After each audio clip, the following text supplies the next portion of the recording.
Okay. If you have been here before, you know what we're doing next. If you're new, grab that remote, have that trigger thumb on the play button, but do not press it.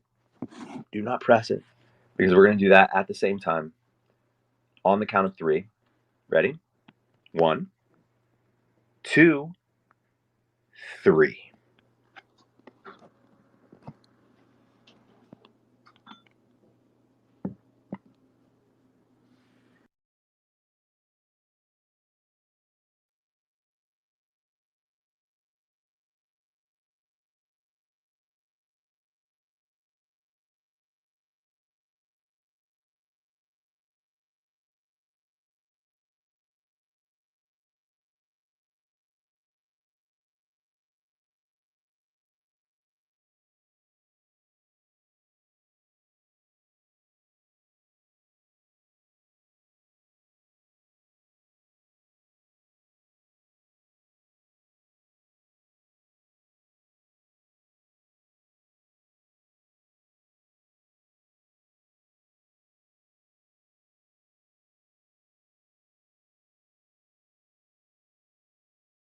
Lorelai, this is not how you apologize.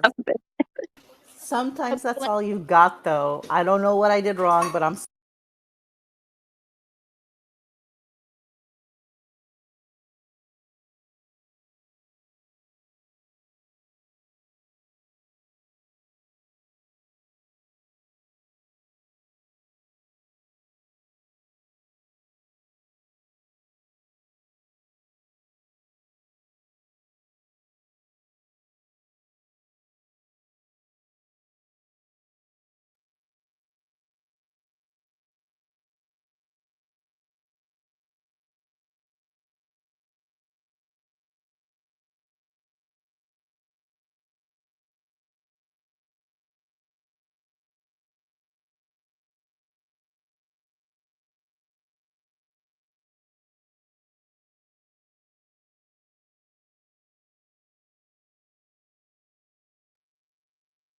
I will say lighting does feel different in the revival. Not that that's a bad thing. I mean, obviously 10 years later, like things have changed, but in terms of They filter, I think, all of these for a winter filter, a spring filter, a fall filter. They are in summer. I'm pretty sure. Yeah. yeah, but I think also like just the actual lighting, like how the actors are lit. I like that it's different than the original 7 seasons because it's 10 years later. So I like it's different. It's not completely the same. The Yeah, lighting's very soft. what's up? I said the lighting's very soft. Like everything, there's like no rough edges on anything. Yeah, very soft. And I need to say, I love the therapist is called Claudia. That's my thing. I was going to ask you, what did you think about there being a Claudia who's the therapist? As I watched the show the first time, I was like, yeah, my name is in the show and she's a therapist. And yeah, we talked about therapists and that, but you couldn't be in it, John, because we talked about her too.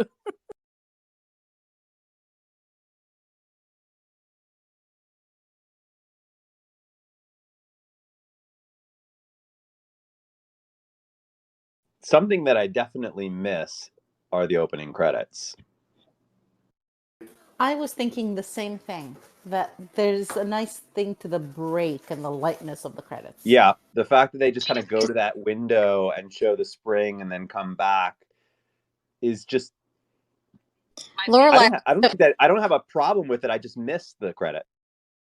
Her big bazookas are intruding. So, John, do you think they're going to actually resolve any of their issues during these therapy sessions? Yeah, probably. I'm guessing that the arc of these four episodes is about Lorelai and Emily finding something that they couldn't even find in the series, in the main series, like relationship wise. I don't know if it'll happen in these therapy sessions, but it'll happen, I think, in the four these four episode. movies somehow. Yeah. Yeah. Rory's shirt looks so grown up. I have that Yeah, I shirt. think they both dressed a lot Now more. look at that. That's the Kirk I know and love. That's a good Kirk outfit for sure. It's the short sleeve shirt. The short sleeve button down.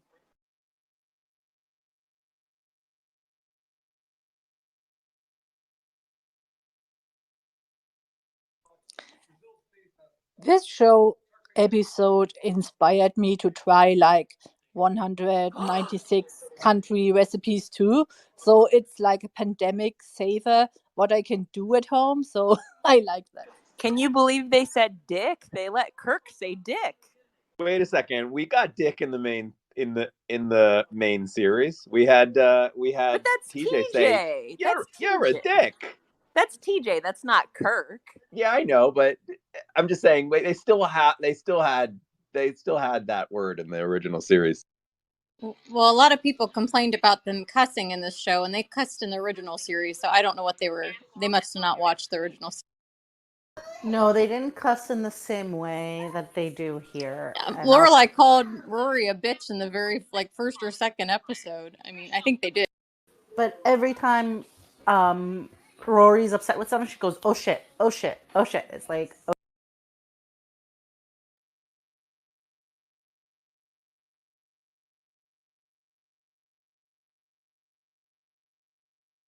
Mrs. Kim is just nailing it. Emily has got it. She hasn't lost a sliver of Mrs. Kim. Come on, we got to give it up for Emily right now. Her in the Totally background listening to him sing is great.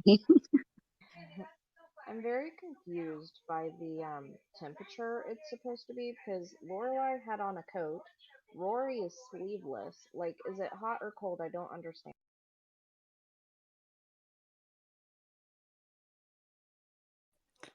What has this actress been on? I think Rory was several times in London, and perhaps it was colder in London at this time, so she feels it's warmer. Besides Lorelai, who stayed in the USA all the time. Lots of bunhead actors Poutine, and actresses in this one. Oh yeah, okay, that's where she's from. Yeah, I was gonna say that they were from Are Bunheads. we doing a bunhead watch? I've never seen.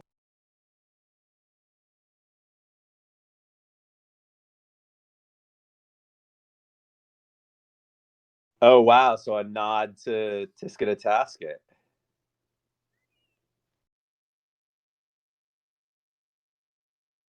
Those poor kids.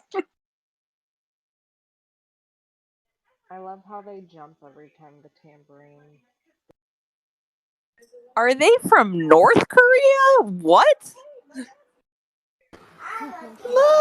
It's Mr. Kim. Oh, that's a bummer. Oh, hello. I had the same thought. I wish they would have left Mr. Kim out. I was waiting for you to see this scene, John. Yeah.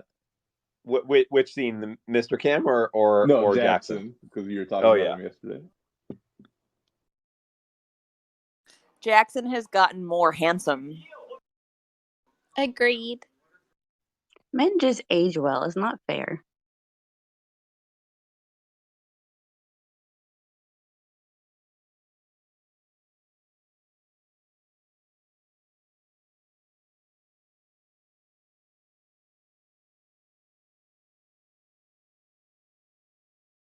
So a little bit of trivia that I know that you might not know is that Sean doesn't eat pork.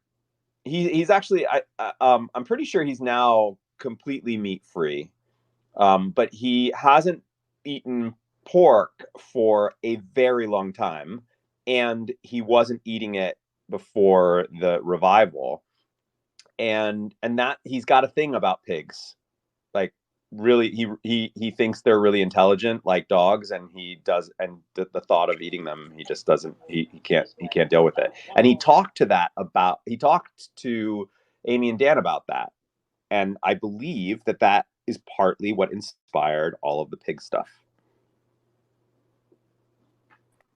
That's They are awesome. very I'm smart. the They're same actually way. smarter than dogs. Nice. Thank you for sharing that. Yeah, that's something I think he would share with you if he was here.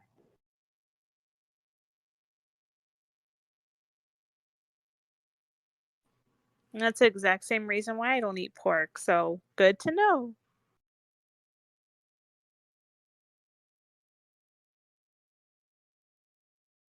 I love her.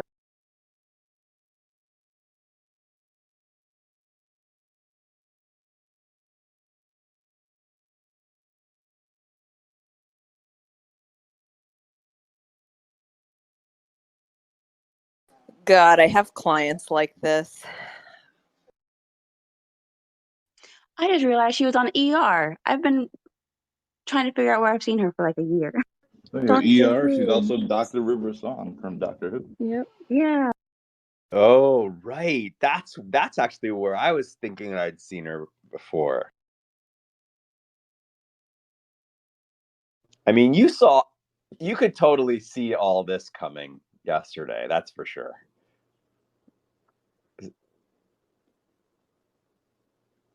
Like you just kind of knew that this was going to be a real problem.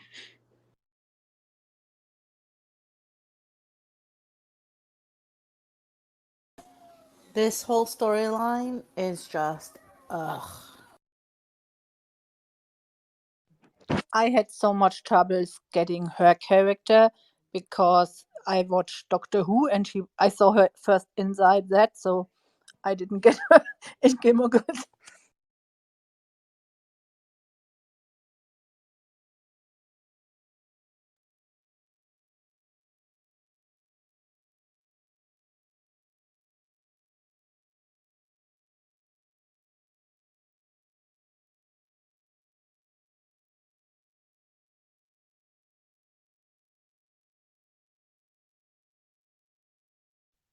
I I never will say understood that. I will say a lot of this is very relatable.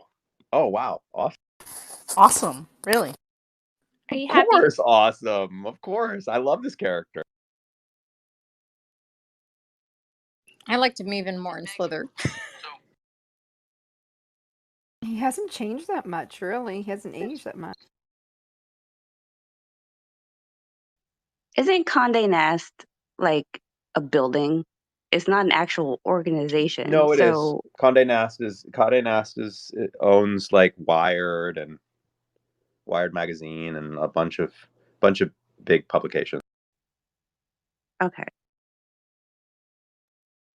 I always felt like they were trying to do that. The Huntsburgers are like comparable to Condé Nast in New. But there is a newspaper thing called something similar to Hansburger, and it's based on it. I just don't remember the name of them. That felt a little cameo-y. I hope that I see him again. Otherwise, that will feel very cameo-y. Like the Digger cameo. Did you hear what he said about Odette?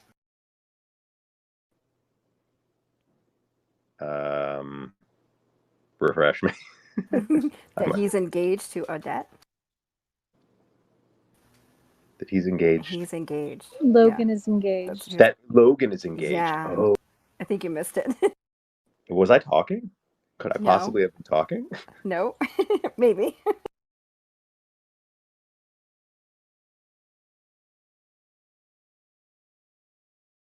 It wouldn't be Gilmore Girls without a good town hall meeting. And Luke falling asleep.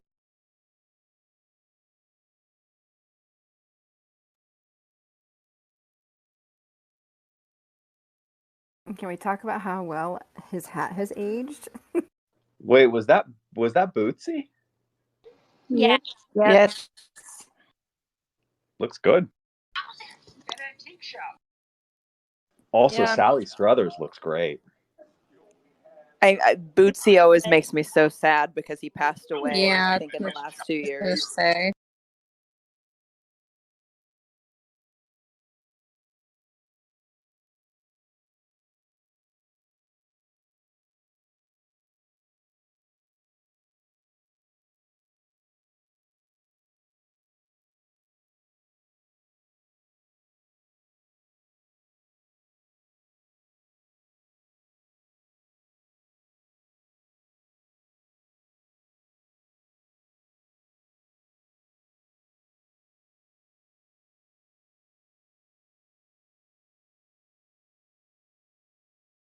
Gypsy hasn't aged any either.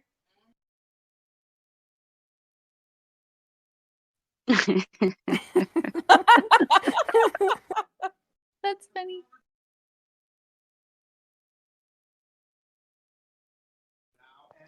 It's funny Gypsy is asking it because I think the actor 'cause once said yeah, she 'cause might be gay herself, the character. So yeah, no, I think that I think that Rose has said that she's always believed that that Gypsy was gay and was in love with Lorelai. I read that theory like 2 days ago in Facebook. No, I think that Rose has actually come out and said that was her like motivation behind her character. yeah, she I said feel it like several I agree times. with I that heard as it too. well. So I don't see her being in love with Lorelai. I don't feel like it plays that way, but yeah, I can see why she would think that the character may have been.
This really just feels like the actors talking about acting rather than the people of Stars Hollow talking. It kind of does.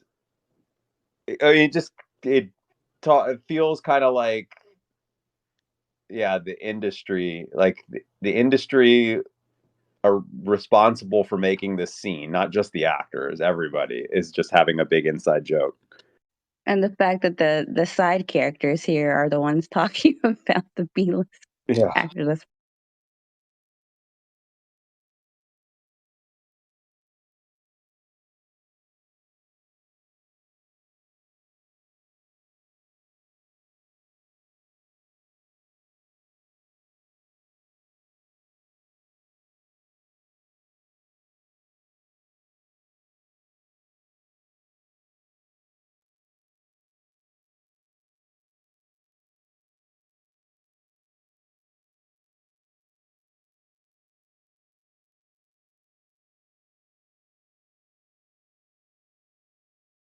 I love Lorelai's outfit.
I kept trying to figure out what was missing today, and it's that you're not crunching on anything, John. Oh, I was I had my cereal. I was crunching. I was just being considerate and trying my best to mute whenever a real big crunch was happening. And I appreciate that. Yeah, thanks for that. Really appreciate it. It's It's hurting. not going to happen all the time, folks. I do my best, but I'm only human. I just want to know what kind of cereal. Cheerios. Well, if we were Oh, actually so on the couch with him, we would hear him crunch. There's no mute button in person.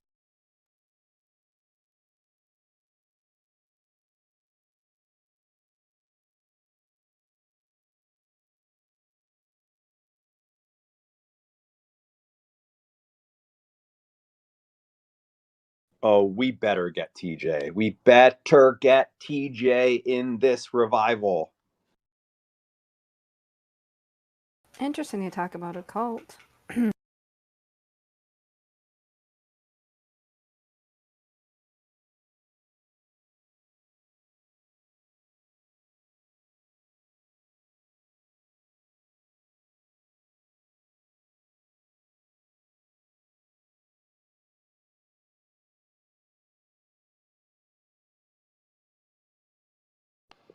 How many millions of years is our cutoff, John? I kind of had a feeling that was coming. I mean, I don't know why they're wondering why it's like so out of the ordinary to accidentally join a cult. I feel like we all kind of have at this point. Nice. I don't get the accidental part. I kind of feel like I walked in with my eyes.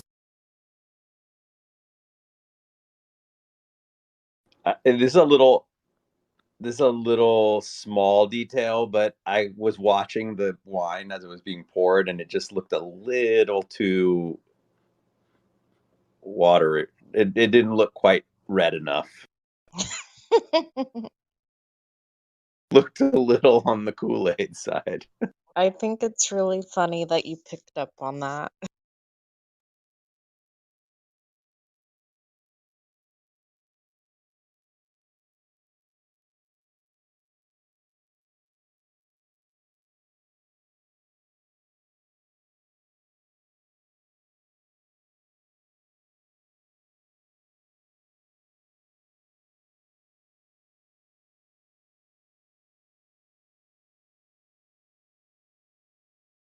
Oh, whoa. That was kind of The real Paulinka.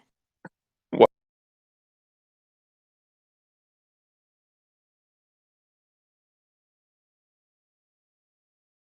I mean, I know that it's a little bit of a regurgitation of something we've already seen, but I kind of like it.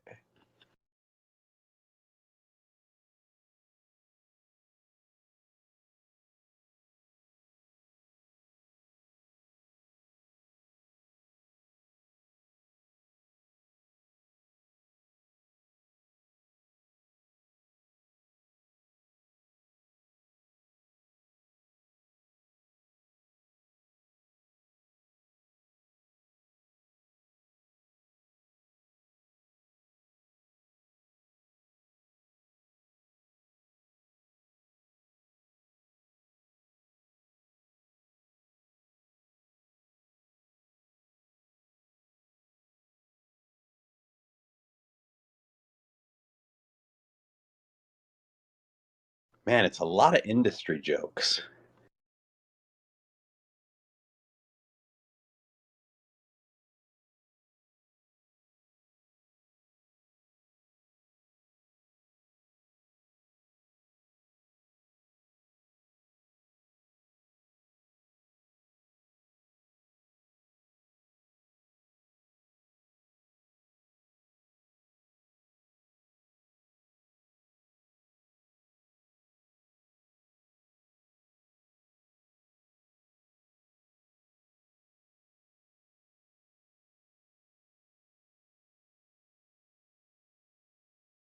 You have to remember your lies, honey.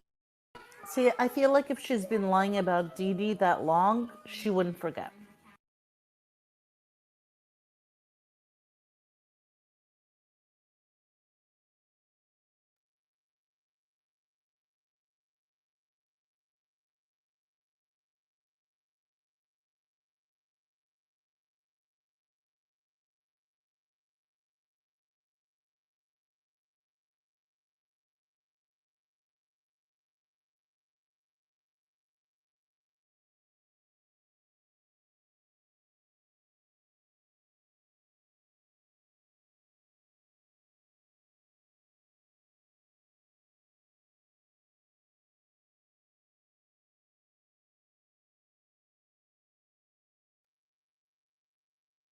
It's refreshing to see them laughing together.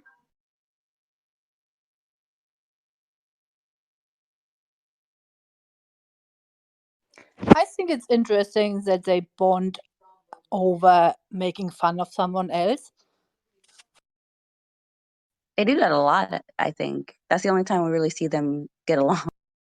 I was gonna say this reminds me very much of that episode where they all hashed Yeah, everything out and they went from being the brothers angry. and Yeah. sisters throwback, the Woody Allen movie.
Wow, he's a Windows user.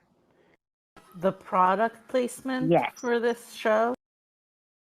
It I don't know why. I don't know why that something about that doesn't sit well with me. I really don't know. I feel like he would be on a Mac, on an iPad. He'd totally be on a Mac. Agree. How dare you? Yeah. Logan's smarter than that.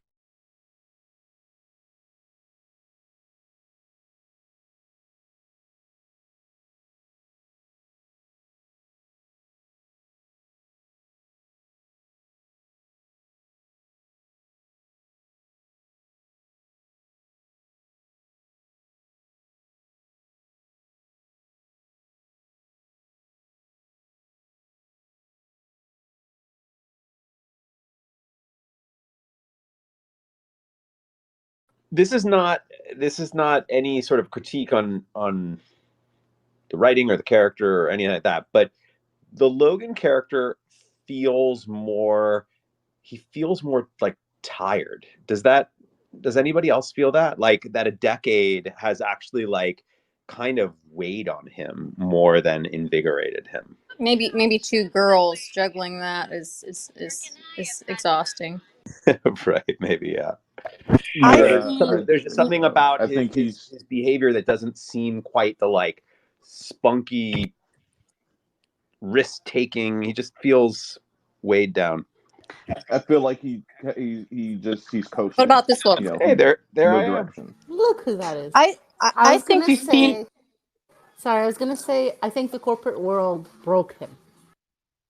I think we miss all the improvement he did on season 7. He grew so much in season 7, and the writers ignored everything of season 7 basically. So it feels like we know him, and we know him not anymore because he's more like season 6, and it confuses me so much. I would have would have added like he was at the end of season 7, and he isn't at all. They just ignored that at all. I want to book Eraserhead. This is my last scene in the revival. It's an amazing scene. All the people inside.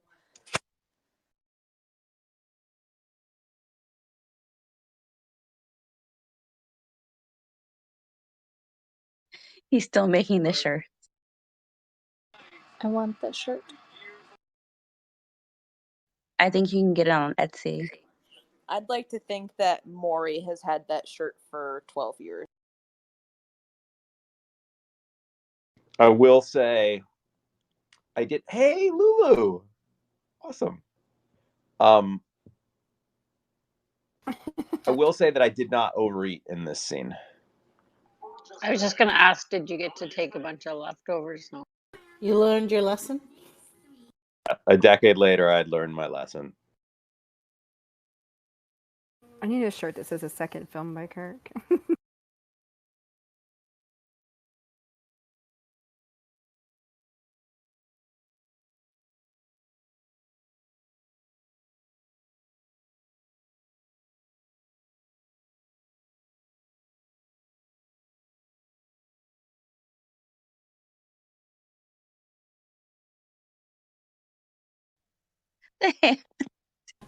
The arm is This just art. Poor Paddle. this is cinema.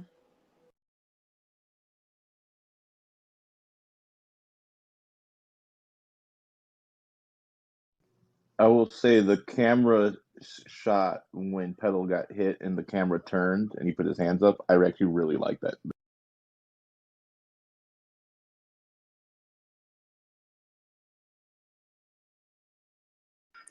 I hate that in every movie of Kirk we don't see the whole movie. Something is always happening, so we miss a part of it.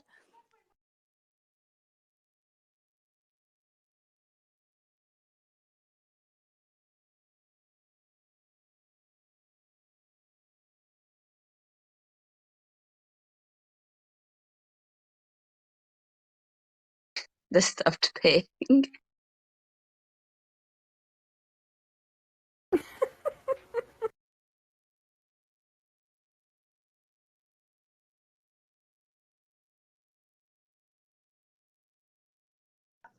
I would hate watching anything with Lorelai Gilmore. She talks so much during movies. That's me if we're watching like a thriller movie. And spends the rest of the time telling people to be quiet. Yeah, this is basically all we do here at Remark. is talk during the middle of movies. Yeah, but we're doing That's what I want to Real see. pig ran into this. What we're doing now.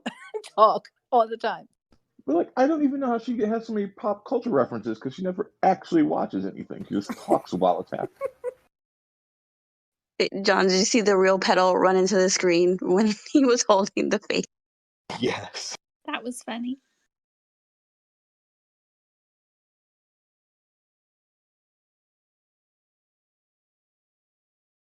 Oh, that sign's pretty.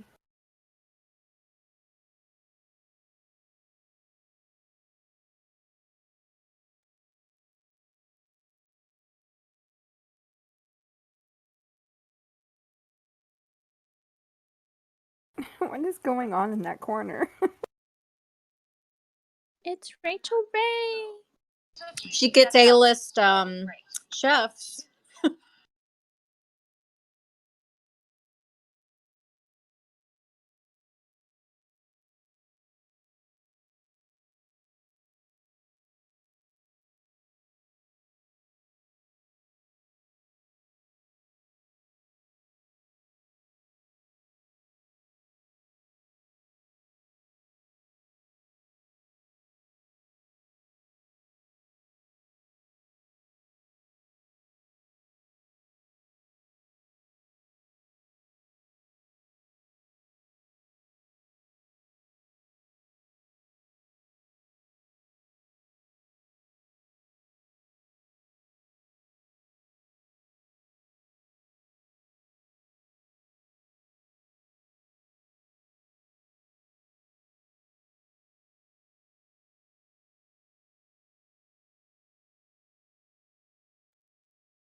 Open-toed shoes. I don't get the celebrity chef running gag. The Same. idea is that because Suki's not here anymore, they're like doing kind of pop-ups in the inn, and so they're like they're like allowing these celebrity chefs to like kind of come in and do like a special pop-up for, you know. I also don't get think it it's either. supposed to show that they've gotten popular, that these celebrity guests would actually want to come out and do it. Yeah, Yeah, exactly. that's majorly popular if that's the case. Like Roy Choi and Rachel Ray, like that's pretty insane. Yeah. And no one could replace Sookie, so in her eyes. So she's, these people, even as impressive as they are not as good as Sookie. For Yeah, me, it that's feels definitely totally wrong. the concept. For me, it feels wrong. It feels like Lola is getting totally crazy. She runs an inn. She cannot change like every day the cooks. It doesn't fit for me. It's weird. It's just a weird storyline for me. Me too. I'd like to see Gordon Ramsay in there. I will say I thought Choi was a better actor than Rachel Ray. I agree. Yeah, I agree.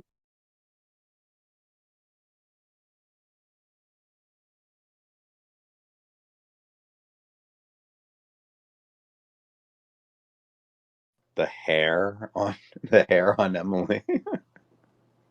It's like a helmet.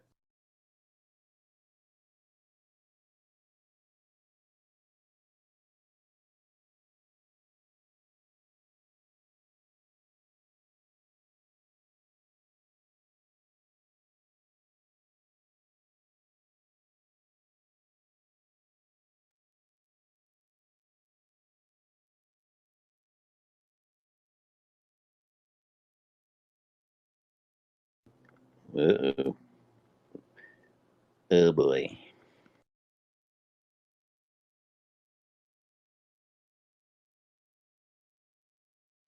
I can guess where this scene's gonna go. Guess.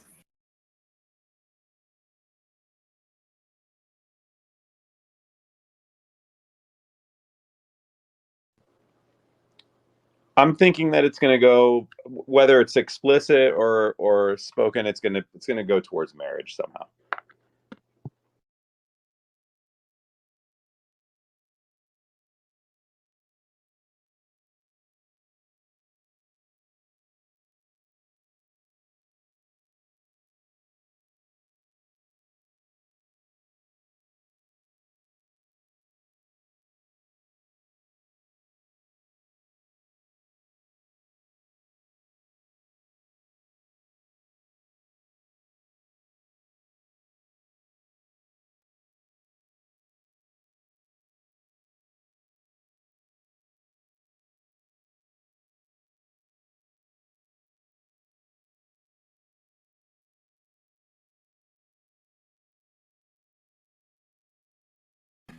Continuity. That's cool.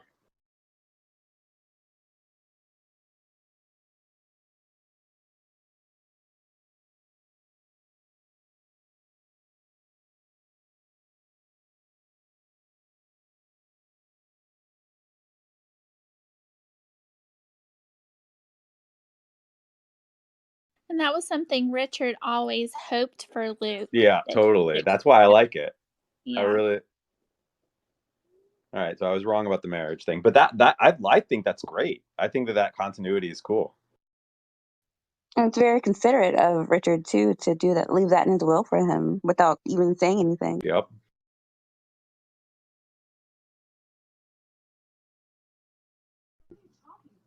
I also think it can't be understated how good Kelly Bishop is. Like, I know y'all said it earlier, but she is so dynamite. But also Scott is fantastic in this. I feel like both of them have not missed a step.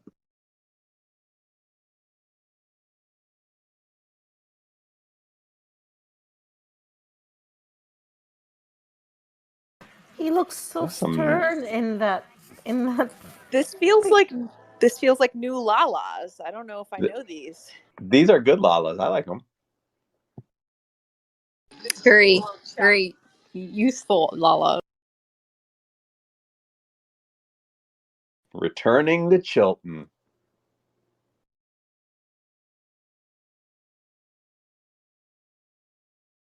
Well, that is a really pleasant sight, I have to say. That makes me smile, the whole front of Chilton. Me too, but I miss Louise and Madeleine not being there. Yes! Headmaster Charleston is back! I love the headmaster. I do too. I love that they brought him back.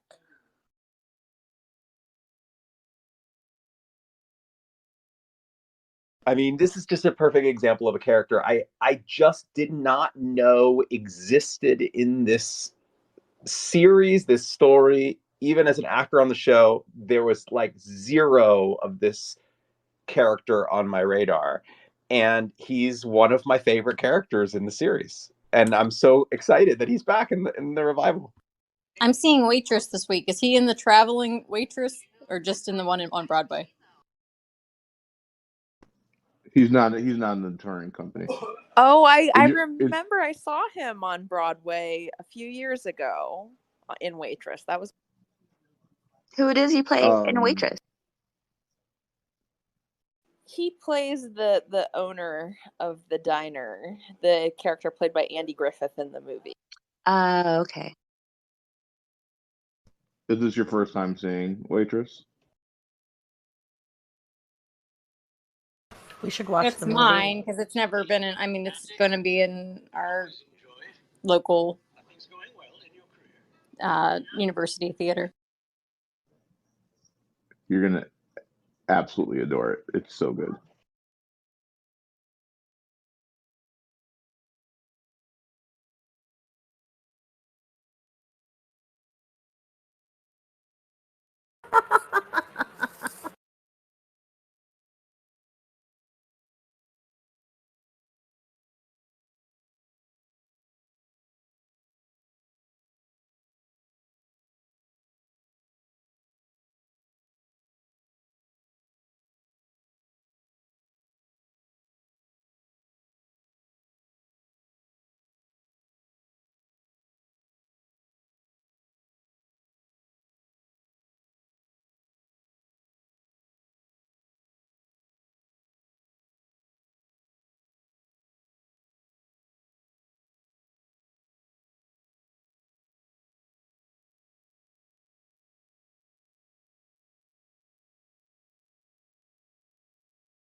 Booty buddies. Buddies. All right, I was off by a scene and a half. Close enough.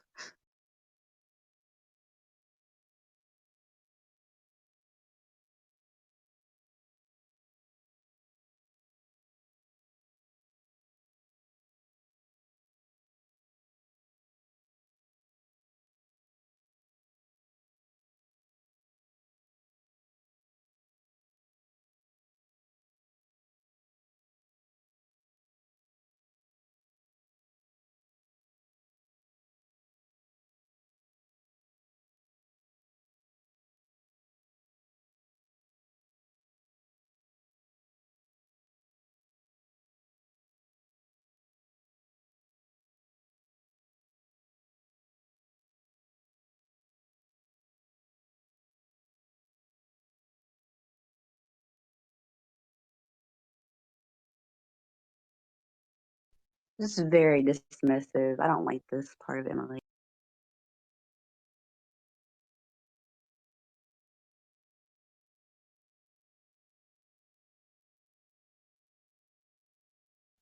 I think a lot of older people have problems with people not getting married after such a long time.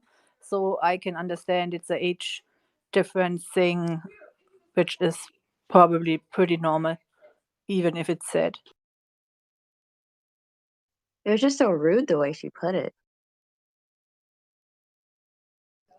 But I feel like it's also completely in character Oh, for yeah, Emily. absolutely. You know.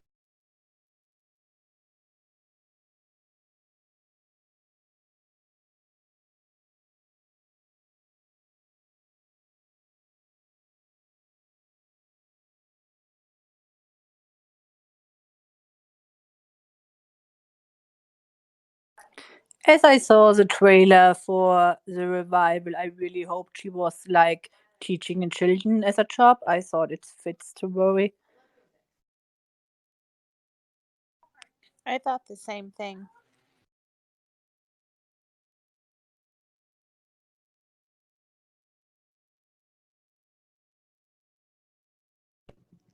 I could see her doing that like later in life, but at this point, I'm happy to see her like doing the thing, you know, traveling the world and writing.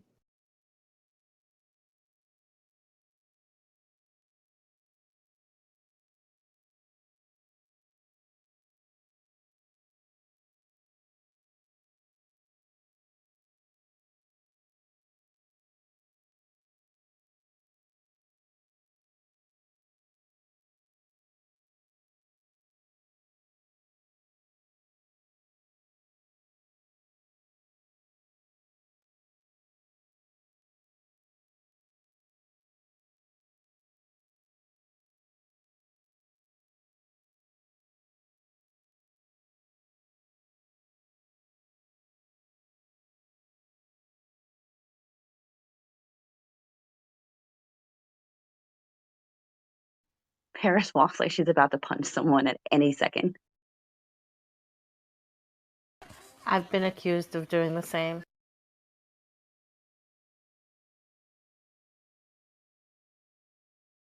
I love her intensity. And I love how aggressive she is on this show.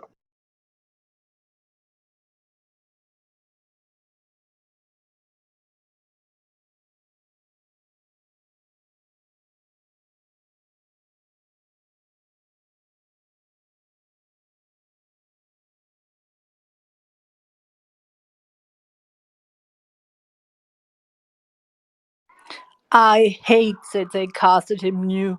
I hate it so much. They shouldn't have Wait, shown a what? different actor doing it.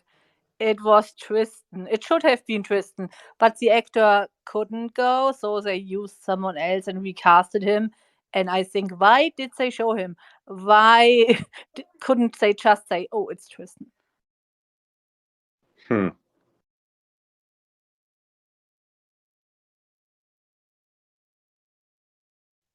Her shoes are too big and she's walking weird in them, and it bothers. This doesn't seem to fit in the Paris that we have been seeing. One of my favorite scenes is coming up.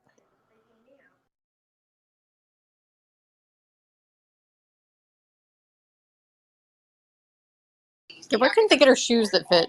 That seems crazy. Thank you. They're huge. So that when she ran up the stairs, she ran funny because she was trying not to let them fall.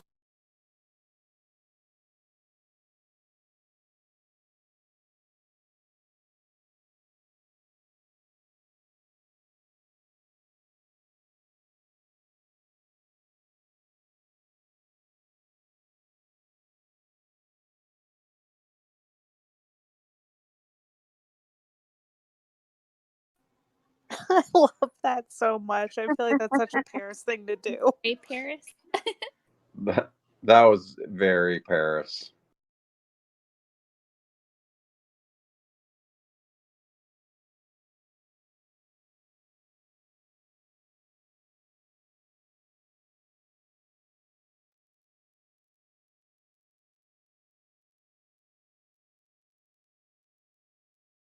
Oh, Francie. Francie.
I think it's funny they brought in like a decade of drama into the scene.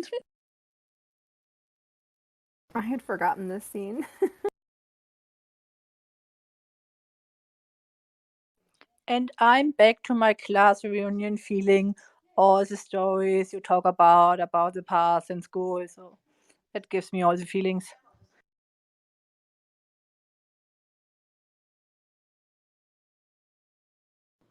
This is one of my favorite scenes so far in the revival.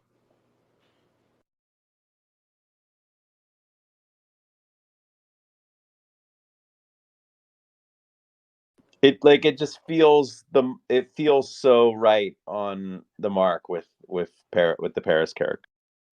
And with Paris and Rory's friendship and how it has just lasted through the years, and she can just like bare her soul to Rory, and Rory, is kind of like helping her through some of her issues. Exactly. Yeah, it's great. It's also super honest, right? Like you see Paris let down her guard, and you actually get to see where she is 10 years later. Yeah, which I really appreciate. Totally. I am very much missing Madeline and Louise, though.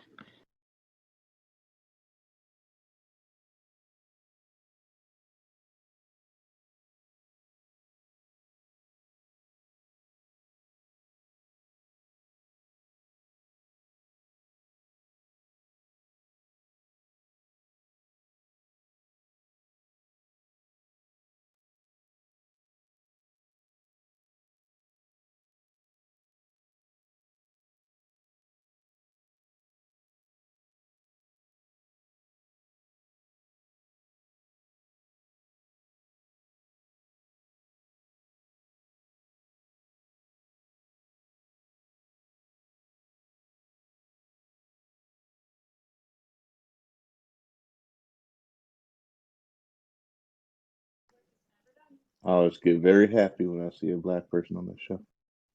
Rory is still bad in getting like bad feedback, telling her she's not good in what she's doing. So I thought she should have listened to him and takes the chance to get a real job. I agree.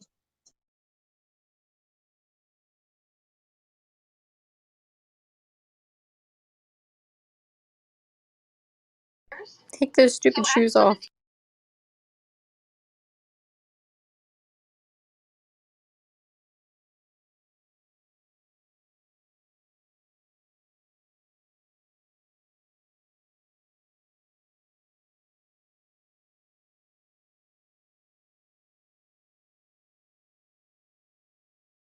Doyle!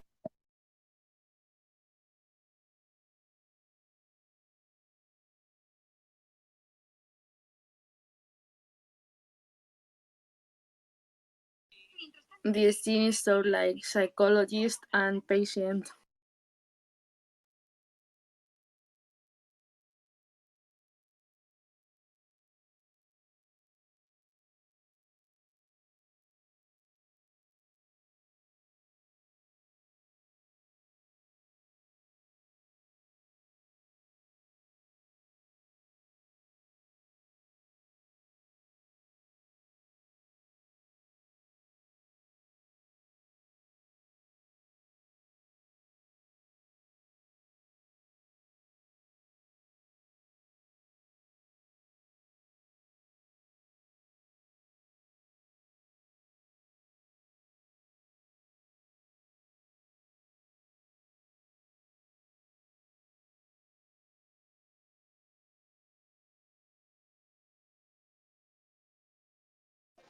The whole stairs story is so weird. Don't you have stairs without envelopes? I don't know the word for it.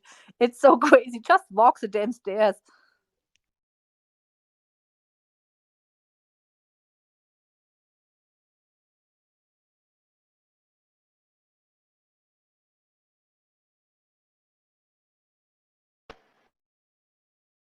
To the stair thing, my last house was on 4 levels, and you thought really hard when you forgot something about whether it was worthwhile going all the way back to get it.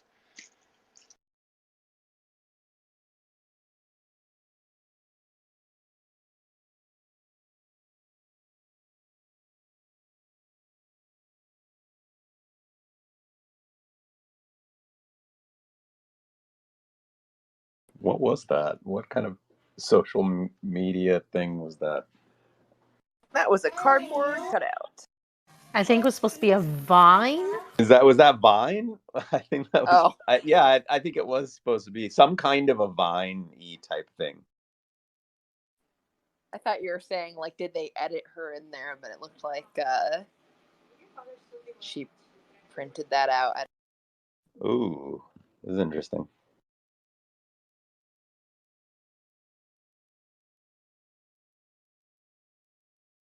It's just like Logan is just so subdued in this. He's so much more subdued. Not that it's like a bad thing. It's just like it just feels like something's happened to this character over the last.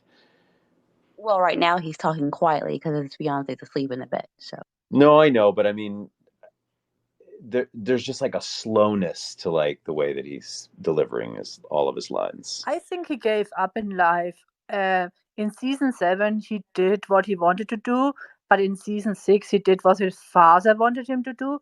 And if you ignore all of season 7, he's still doing what his father wants him to do all the time. So he just stopped fighting it, and it's like he's lost in life. I feel so sad for him. Yeah, I agree with you on that. I think that's what I'm picking up on. Those windows look not real.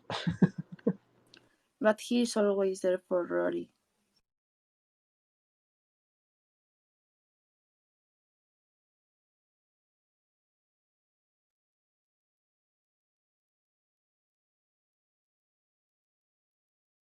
Gosh, this scene is gut wrenching to watch. There's no question that the inspiration for all of this stuff with Rory and trying to, it's all. I mean, it's clearly inspired by a lot of the perseverance and rejection that the Paladinos have experienced, in their own journey in Hollywood.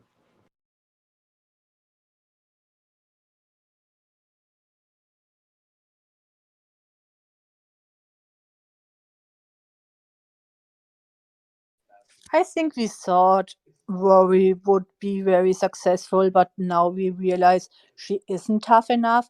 And if you rewatch the whole series, you see so many signs she will not be successful in the future. We just ignore it because we liked her so much.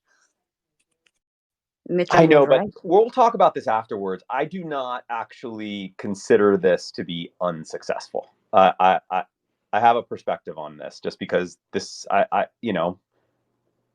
I've been in this world, like not this, the publishing side of this, but like this kind of stuff, pitching and all that. It's tough, but rejection is a part of it. Like it's a really difficult part of it, but it's a part of it. And just because that's what we're seeing, a lot of rejection in the character from the character, I don't know if that necessarily means she's unsuccessful. And a lot of people don't want 8 to 5 jobs, so that's, maybe it's her goal to be flexible and have just one piece that she does every once in a while, and she sees that as being successful. I think I should say my opinion after we see more of her, how she acts, and that's why I feel she's not successful. At the moment, All we right, see she's fighting. so let's talk about it after we get to all of that.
Okay, this tracks. This makes sense to me. We were talking a lot about why she wouldn't be married after all these years, and this makes sense.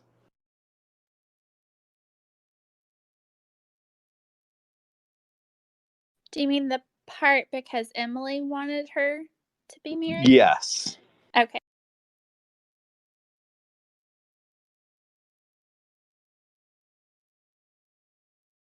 I just think it's wrapped up into a lot of what we were talking about yesterday about why they just would have decided not to, or just not talked about it, or Yeah, absolutely. I mean, I do think that it aligns with what Claudia was saying about how they don't communicate, but I think that it was a conscious decision by Lorelai that I don't want to do that. Like all of that came with so much grief, and I just don't want to do it. But I think you should say to your partner, you should say, we are happy how we are, let's just say how it is. And if you don't talk about it, it's always something unsolved. It's like you never know if the other person is happy too.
I miss the amount of hat wearing that Luke is doing in this.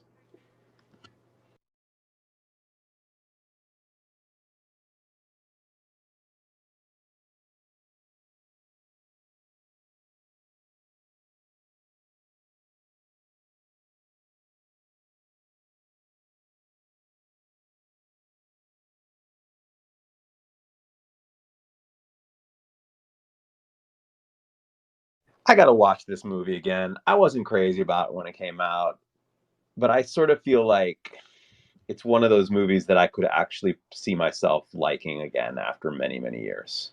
Let's put it on the schedule.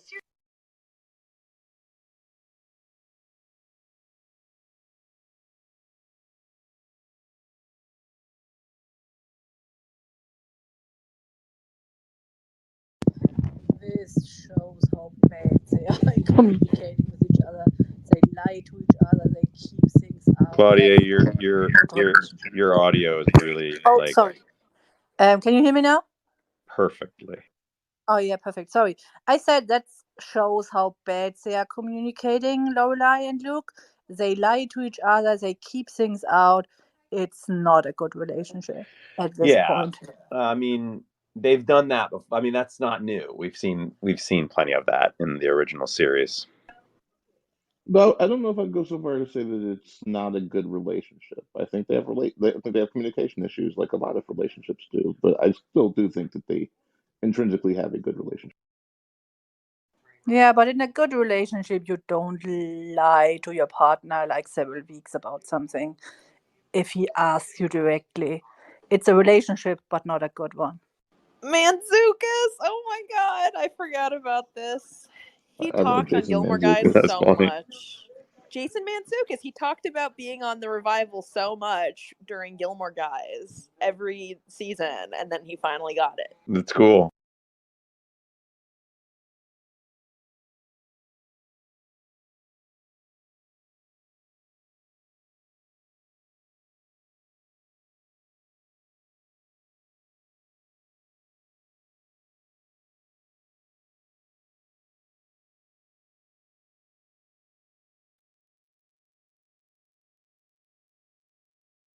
I mean, I'm going to say it again. This is all part of it. Like, I mean, we've all, anyone who works in that field that has had that kind of experience.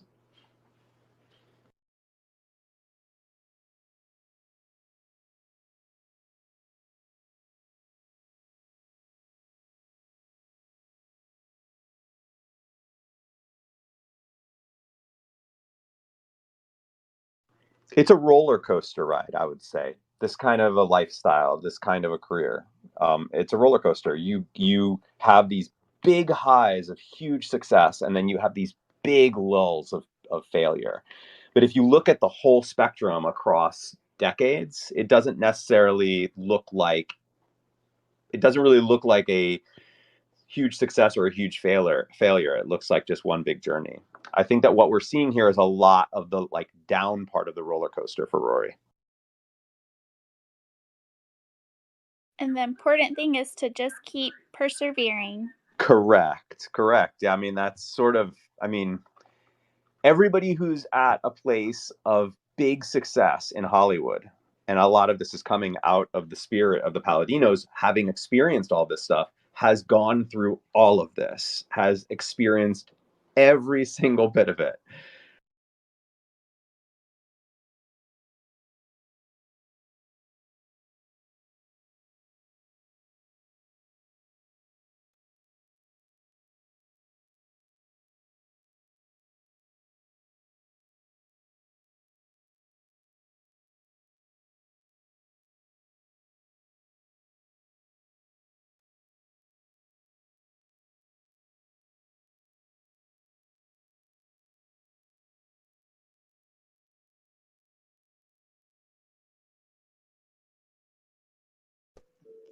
I think there's a difference between unsuccessful and not happy where you're at. Maybe so. Uh, I need to see more. I need to see more of this to get a sense for whether Rory is happy about where she's at. Right. Like I feel like that's kind of what they're trying to intimate to us, but like I don't know, maybe she just doesn't even know like yet, which is okay. Yeah. I'm getting Audrey Hepburn vibes from Rory. She looks really pretty, but I don't know if it's. I'd want to walk around in it. Yeah, I don't understand her outfit for what she's doing. It just doesn't make sense.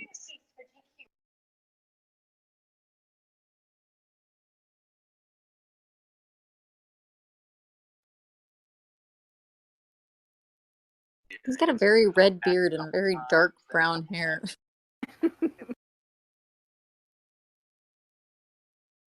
This feels like when she was interviewing the guy who was doing illegal downloading Yes. on Napster.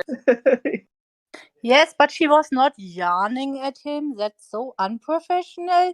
It's like she falls asleep while doing an interview, which is really important. That's not good. That's Yeah, not but good at all. she's tired. And that guy's just some guy. If I would fall asleep while I'm doing therapy, that would be a really big problem, and you cannot do that in your job. You should hide it better.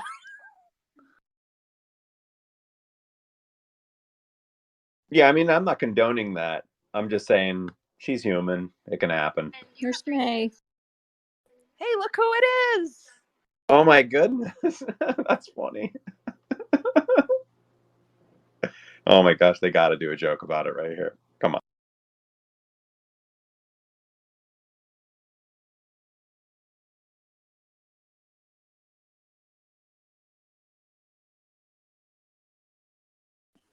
Oh, the girl is Lorelai's daughter in Parenthood. Yes, Yeah. we should watch Parenthood Okay, together. that was kind of Yeah. cute. It is. She takes care of her TV kids. I loved that. We should watch Parenthood. Add it to the slate. Yeah, I'm totally into Parenthood. I feel like I had it on the extended part of the slate for next year, and then I don't know why I took it off, um, but if that's a show that people are really, really into, I'd be happy to put it back. Why don't you show me with your memes? Show us with what? Your memes. Folks some folks on the beanbags probably know what I'm talking about. By the way, if you don't live in New York, this whole thing about waiting for the shoes is that's a real thing. Every weekend I feel Yes. like there's someone trying to get these like weird sneakers. Yes. Happens in Chicago too. Aw, that was Michael Osiello on the stairs.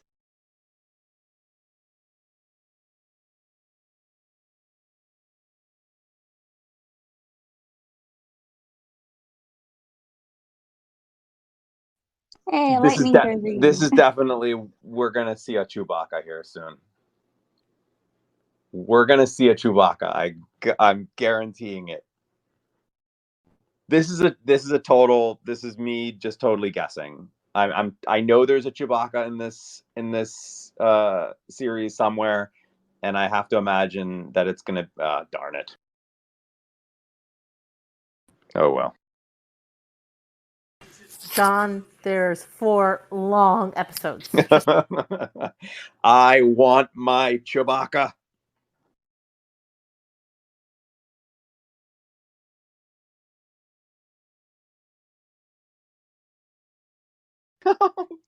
There you go. We don't actually see him. Oh, we That's don't right. see the Chewbacca. I thought we would see a Chewbacca.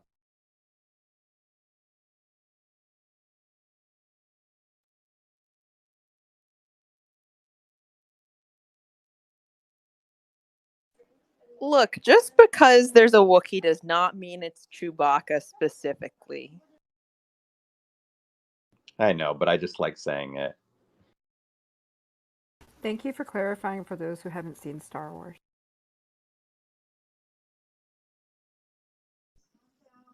I mean, we see his whole family in the holiday special.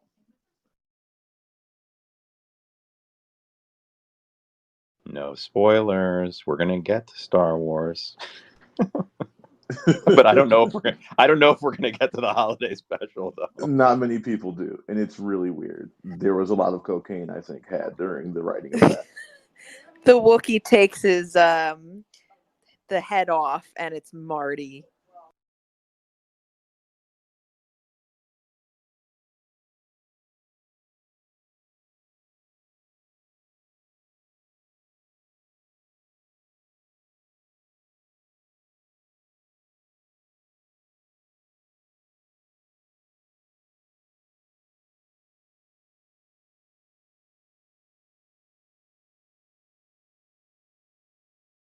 By the way, I sent the actor who played Pete an Instagram. He hasn't responded yet. That was kind of funny. Where I was like, I just watched Winter. I hear that you play a role on it. I don't remember who it is exactly, but wondering if you wanted to come join us. We'll see if he responds.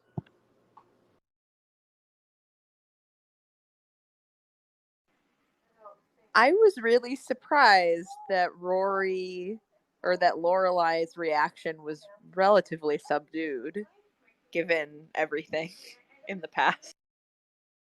Well, now it's just repeated behavior, so she's like, okay, I guess we're doing this again. Also, I guess engaged isn't married, but it's still cheating, and she's also older now.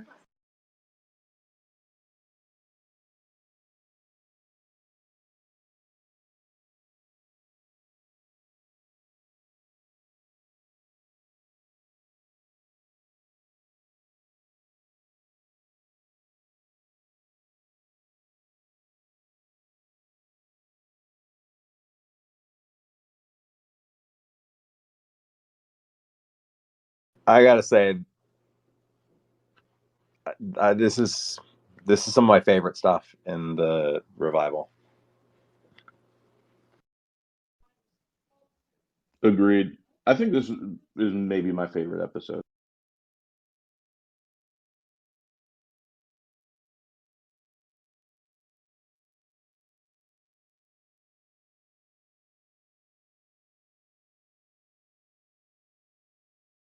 All of it happens.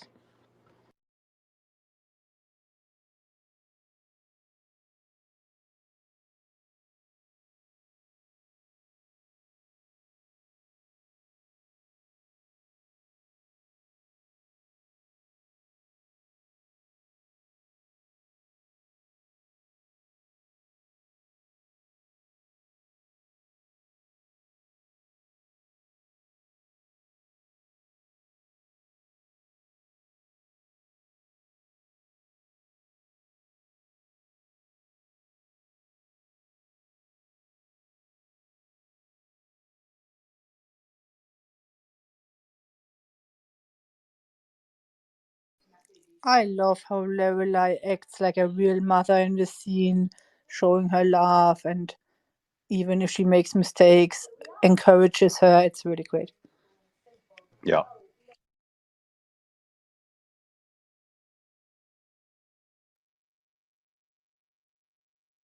And helping her to be motivated and build back her confidence. Yes. I can see this job falling through at some point here soon in the revival.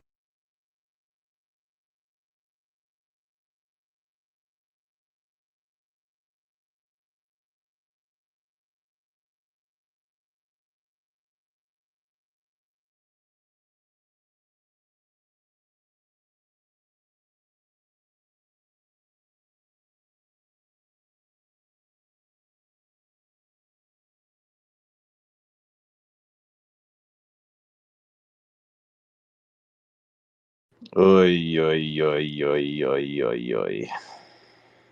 I know where this is going.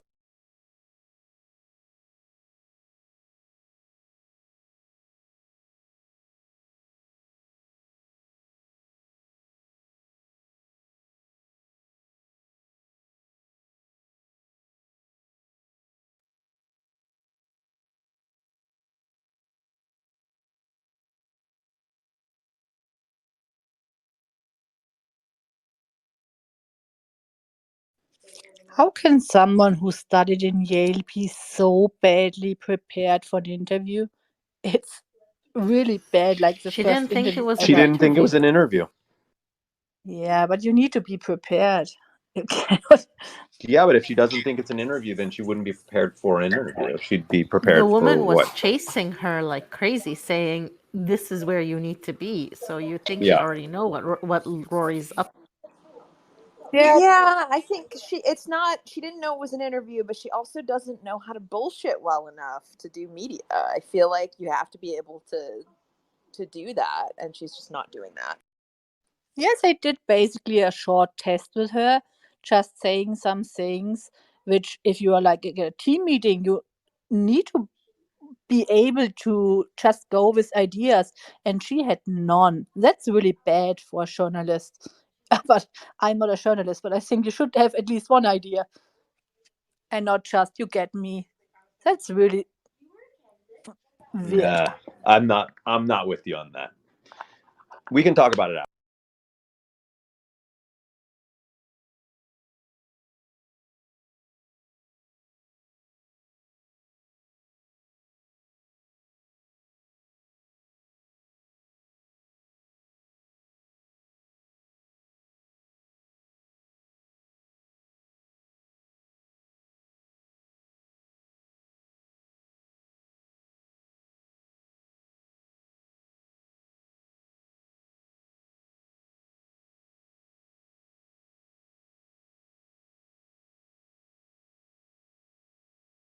This is awkward.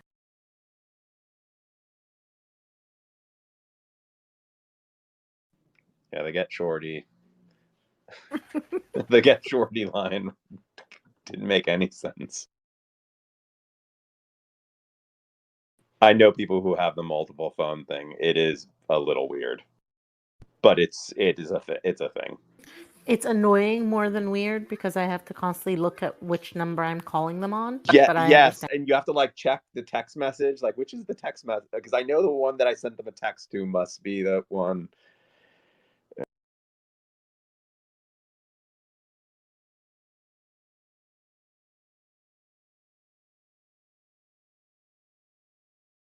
All right. So that was that. So that was spring, everyone. That was the spring episode of A Year in the Life. Another little song to get in your head. All right, so we are going to bring some folks up onto the couch with us so that we can chit chat about what we just saw. We can get into some of the discussion. And I think that we talked a lot yesterday about the series, how it compares to the original. I feel like this episode, I think for regardless of how you feel about the revival, whether you think it aligns with the original series or not, I do think that this episode has a lot to discuss about where the characters have landed, rather than whether we think that it's like realistic for them, or whether the writers got it right or whatnot. I actually think that there's a lot in here that we can talk about that does feel like this is within the realm of possibility for where some of these characters have landed. I'd love to try and keep our conversation on that as much as we can, and avoid too much of the conversation about why we may not think that it's in line with the original series that we love. I'm going to bring folks up right about now. Come on up, everyone. Let's have some Good fun. afternoon. And Tiffany, if you can do me a favor and watch the folks raising their hands, help me bring some folks up onto the couch. Also, if you can just keep a little eye on our couch here and make sure that nobody's been flashing for too long, let me know that. And of course, if you have some ideas for topics that we can shift into, by all means, you're my co-host. This episode was so boring. Oh my god. Hey guys, before we get into serious discussion, there's just something I wanted to say, if that's okay. Yes. Girlfriend. Oh my god. Friend, I love you. That was so not needed. That was hilarious. That was great. Was freaking wonderful. Was that That was something That you was did? amazing. Did you do that with your mouth? Yeah, sure. Let's pretend that was me.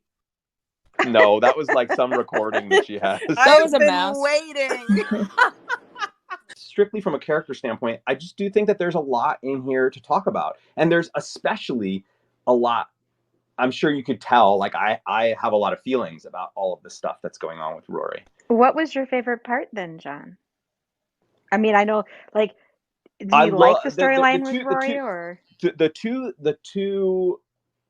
the two scenes that like really landed hard on me were the scene where she's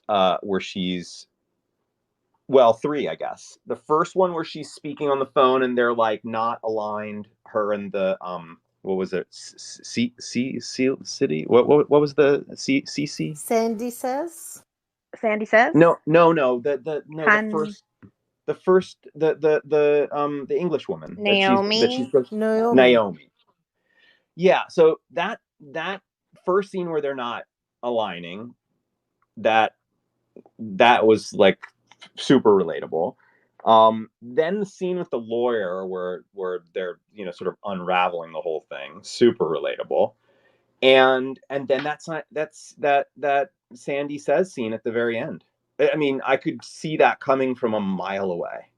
Not like in a oh, that's so predictable way, but just in a like feels so honest. And so, but I don't subscribe to this belief that it necessarily says that Rory is a failure, that she picked the wrong career path, that I think that it says more about where she is in this journey than anything else. Because the journey is filled with ups and downs, and what we're seeing are the downs, and that works for narrative. That works for fiction because that that's conflict, and that moves us through the story more. I'm eager to find out what's going to happen. As like a lot of the like that's a lot of like what I was saying about like the later seasons of the last series. So I know that that's kind of a theme with me. But those three moments were like those were the parts that landed the most. And then I think all of that other stuff that like weaves in between, her going back to Chilton, and like the thought that maybe she should teach. I mean, that's another thing. It's like the teaching thing is also like how do I say this? Like there's a there's like a there's like a cliche, I guess, that folks who Can't do try the really. teach. Yes, correct. Yeah, Yeah. that's what I mean. I didn't want to say it, but like, but that was sort of what it was getting at, right? Where it's like, well, why don't you just give up and teach? Because that's what folks who are like really, really struggling to achieve their dreams do when all of this that she's going through right now gets too much, when the rejection from people who are ridiculous, right? Naomi is ridiculous to be rejected by somebody like that, right? Sandy says is ridiculous to be rejected by somebody like that. Even those two people in the room at Condé Nast, kind of ridiculous. Like all of that is like, these are like caricatures, but they're all over those types of industries. And you can feel that the Paladinos have something to say about that, and I really appreciate that point of view. And yeah, I don't know. I was into this episode. I get there were some things that were a little weird. I won't like 100% say that like there weren't a few pod people walking around here and there, but for the most part, I was really I mean, I'm kind of joking about that. I look like a lot of we have to remember that it has been over a decade since all of these artists have come together to create this again. So I think that there is a little bit of pilot syndrome going on with the A Year in the Life that I kind of forgive a bit. um Pilots, we talked about this before, have that where like people are finding their footing and haven't really found the character yet. And I you know and I think that a series that's been off the air for over a decade, like I think that can happen to a degree as well. But for the most part, I was really invested in the story today. I will say that I only watched this whole series through the revival once before, and I enjoyed this more than I remember enjoying it the first time. So I guess maybe having a little space and maybe rewatching the first 7 seasons. So it's still things I don't like about it, but I did enjoy it more than I thought I would. And by the way, Stacey's been flashing. I just wanted to let you know in case you didn't see. Stacey? Yeah, I was just going to say that I wanted to comment on the teaching thing with Rory. I actually felt like in that scene where she's talking with the class at Chilton, she seemed like her most comfortable and most confident. And I actually could see her as a teacher, and not as like a giving up way, but she just always seemed, her entire character has always seemed to have such a passion for like literature and really kind of motivating people. And I could always see her more as a teacher than a journalist. Totally agree. Yeah, look, I'm not saying that like if she becomes a teacher that's necessarily like sort of settling, but I do think that that's what's being explored here. I think it's an interesting exploration. Like, does she give up now? Because she could also find that place of wanting to teach when she's at a different point on her journey towards this thing that she really wants. And that's something that I'd mentioned. I mentioned this actually in Discord. I believe I was answering L on a comment that she had made off of something that I said yesterday in the episode. And this idea, like, what are dreams, and whether or not, like, whether you believe she's good or bad at this thing she's going at, like, it is a dream of hers. And I think dreams are just as much a part of who you are as your natural ability to do things. So maybe you aren't that good at it, but you want to be. That's valid. And that means that thing you want to be, I believe, is a part of you. But she could get like be a teacher and still be a journalist. And if she's more successful being a journalist, she can stop teaching. But she has no money. She mentions it, and it's like, where's all the money gone? She got from her grandmother probably as she died. And that's why I think at one point you need to get money. She's not in a relationship, she's alone, and she needs to live and eat and everything. So for me, it's sometimes it's good to stop, get money, and still trying to get successful in your dream.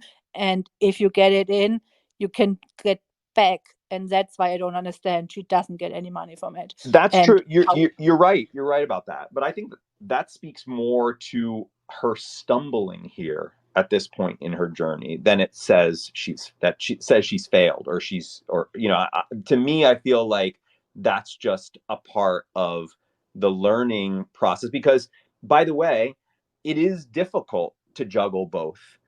It's difficult to, like, be a teacher or find that stability while also doing that hustle, because that hustle is a huge part of trying to achieve that journalist dream that she has. It's very difficult to do both of them. She probably could. That might be part of the journey eventually, but I think that the fact that she's not doing it now speaks more to just how she's really having a hard time figuring out how she would ever be able to do both of them at the same time. And I think that it's just, if anything, it's just showing that she's stumbling here. Well, I think I Sabrina agree. brought up a good point because I think we know that that Rory can write. She is good at writing, but what I think she isn't good at is the corporate world. Like she doesn't quite know how to, like she said, like bullshit, and she doesn't know how to like be in the corporate world. Selling herself is what she seems to Yeah, have a hard time with. yeah, so I think she's really good at writing and she could be a good journalist, but I think there's another side to that she's just not good at. And I think that's what Mitchum was picking up on and what is being shown here. And Maui Mm-hmm. was flashing. Yeah, I just wanted to say,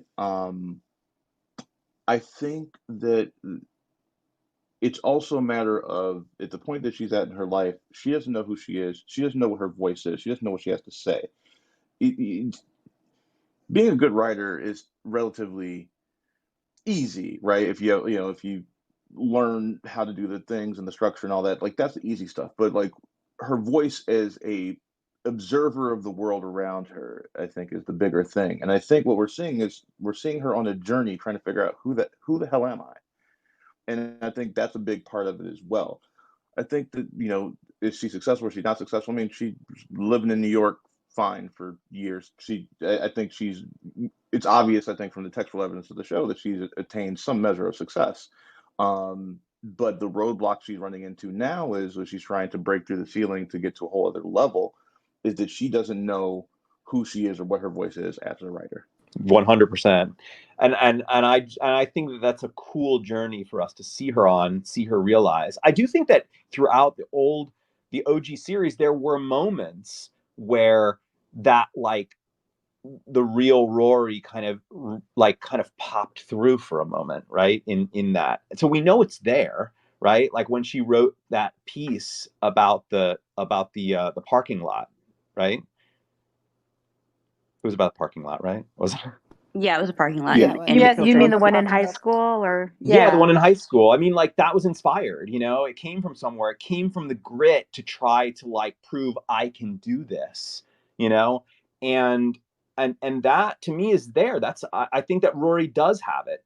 And we've seen it, I think, in a scene like that. She's trying to find and this is an issue that a lot of artists face who are trying to achieve that level of success. It's certainly something that I've felt many times throughout my journey in the entertainment industry, where you're like, God, I've done it before. Like, why can't I do it now? Like, it's popped up here and there, and it's true. Like, it's a part of a larger journey of finding who you are to be able to do that consistently. But it's not like I don't think it's there in the character. I think she also has trouble, like Rory has trouble if she feels at all a little shaken from her confidence. It takes her a while to bounce back from that. So like just having like maybe Naomi kind of reject her and that other place not calling her in for the meetings and stuff started to make her feel insecure about things, which makes it harder for her to present herself and sell herself. And she's not great at selling herself when she has confidence, but I think that's part of her struggle too right now, or that's just how I'm seeing it. And she's still young. She's only in her early 30s and been out of college less than or about 10 years. And so, she has time, I guess. Oh But yeah, early 30s in that career is like 21 in, Right. like And most other and careers. just Like, in life, like we have these like touchstone moments in our lives where we kind of recalibrate our like worldview and who we are in the moment. I think we're seeing all three of these women at these moments in their lives where they're having another coming of age moment. We don't have one yes. coming of age moment and then we're just like set. It's a journey. And we're seeing like one of these big like momentous parts of each of their journeys and three different points in life of these three generations of Gilmore women. And I think that that's an incredible thing to watch unfold. It's one of the things that I actually really like about this miniseries. I'm actually liking it more than I liked it the first time that I watched it, I will say. that's a Well, I great I way think to the really put good. it. problem is she doesn't have any savings. What she's living off, like if you have savings, you can follow your dream at that moment. But she doesn't have savings at that moment. She doesn't have money to get her apartment. She's living off someone else. I think that's a point you need to consider what you're doing. And Right. she wasn't always good in writing. She was often really not good, like finding a story the whole life in Jazz Begin she just stumbled upon. She was really bad in creating her own stories. So she of course, but she was also good at it. That's what I'm saying is that it's in her. And I mean, just speaking from the perspective of an artist who has had moments where I found I found what I was trying to do, and then others where I absolutely crashed and burned. I It would be horrible to think that I would be defined by just the moments where I crashed and burned. That I mean, especially if my dreams are to find that success in the thing that I want to be doing. I believe that Rory has it. You're absolutely right, 100%. She has written terrible stuff, but she has written good stuff as well. So it's there, and what I think that we can't we can't dismiss this idea that she wants it, and that's important enough that she wants it. You're right, she's probably not going about it the best way, right? She could find some savings, but that's difficult. It's difficult to save money, to settle down, get a consistent paying job while also doing that other thing that is tied to this larger dream. It's just difficult, and because it's difficult, we should expect somebody to stumble. I think So that's But why what she's John, Rory, going what back about we her want home. to trust clarify. fund? Yeah, there's a trust fund that her grandmother set up for her great grandmother. Maybe she doesn't want to use it for this, but I think that's why she's going back home because she's going to go back home and try to kind of reset herself and get the support she needs from her people. And I mean, at the end of the episode, she tells her mom, "I'm moving back in," and her mom looks a little confused. But earlier on, her mom was like, "Why don't you come back here? You know, four walls, blah blah blah, all that kind of stuff." When she was bouncing around, I don't know. I I'll also love just what quickly say that it's a symptom. Like all these things that people are mentioning are symptoms of the root problem of her trying to find herself. yes. Like the I unsuccessfulness, the not being able to write well, all that is just a symptom of her being in limbo in her soul. Yep. And I just love because it's so true. This idea that like that this revival is like a it's like a revival. It's like reviving these women trying to sort of reboot and and reassess who they are at these very critical points for each one of them. One has lost their husband, one is sort of at the sort of the pits of their career. The other one is struggling with has also lost her father and is struggling with what she's doing in her relationship with the man that she's been in love with since the original series for 10 years. And I really appreciate this struggle that they're going through. And I don't really see it as like they're in the wrong place. I see it as they're actually just on the journey. This is part of the journey for them. I think it's perhaps based on our own experience, what job we wanted to get, and if we got it. I always wanted to be a therapist, and I didn't get to it straightly. So I got something else first, and then I did that. And that's why I probably think, yeah, she can teach and do it later. And that's not, if you're not unsuccessful at that moment, it doesn't mean you are unsuccessful your whole life. It's just this moment, and you can do it 5 years later, you can do it 10 years later, or 15 years later. If you have a dream, you can follow it always. You don't need to do it all the time. But here's the other thing, because I agree with you. You're absolutely right, and this is probably the best route for Rory. But isn't the like wouldn't the story end there if that was if she had that very enlightening revelation of how she should be able to do this? Like, isn't a part of why I'm invested in this is because I'm thrust into the world of a character who's struggling. But we didn't have that reaction when Lorelai was able to put together the inn. Like, I don't think that struggle is the only thing that can push forward story. She could be in a successful place and grow from there and have more adventures that come to her and that present themselves to her through her successes. Sure, but that's not what's happening here. I mean, Yeah. and I'm just saying that doesn't mean that what's happening here isn't natural. It's like it's absolutely within the realm of possibility that she would get sucked into this absolute, like, just gritty desire to make it in this thing that she's doing, and convinced that if she stops for a second to focus on something else and say, I'll just get back to this dream years from now, that she may never be able to get back to it. That's a legit fear.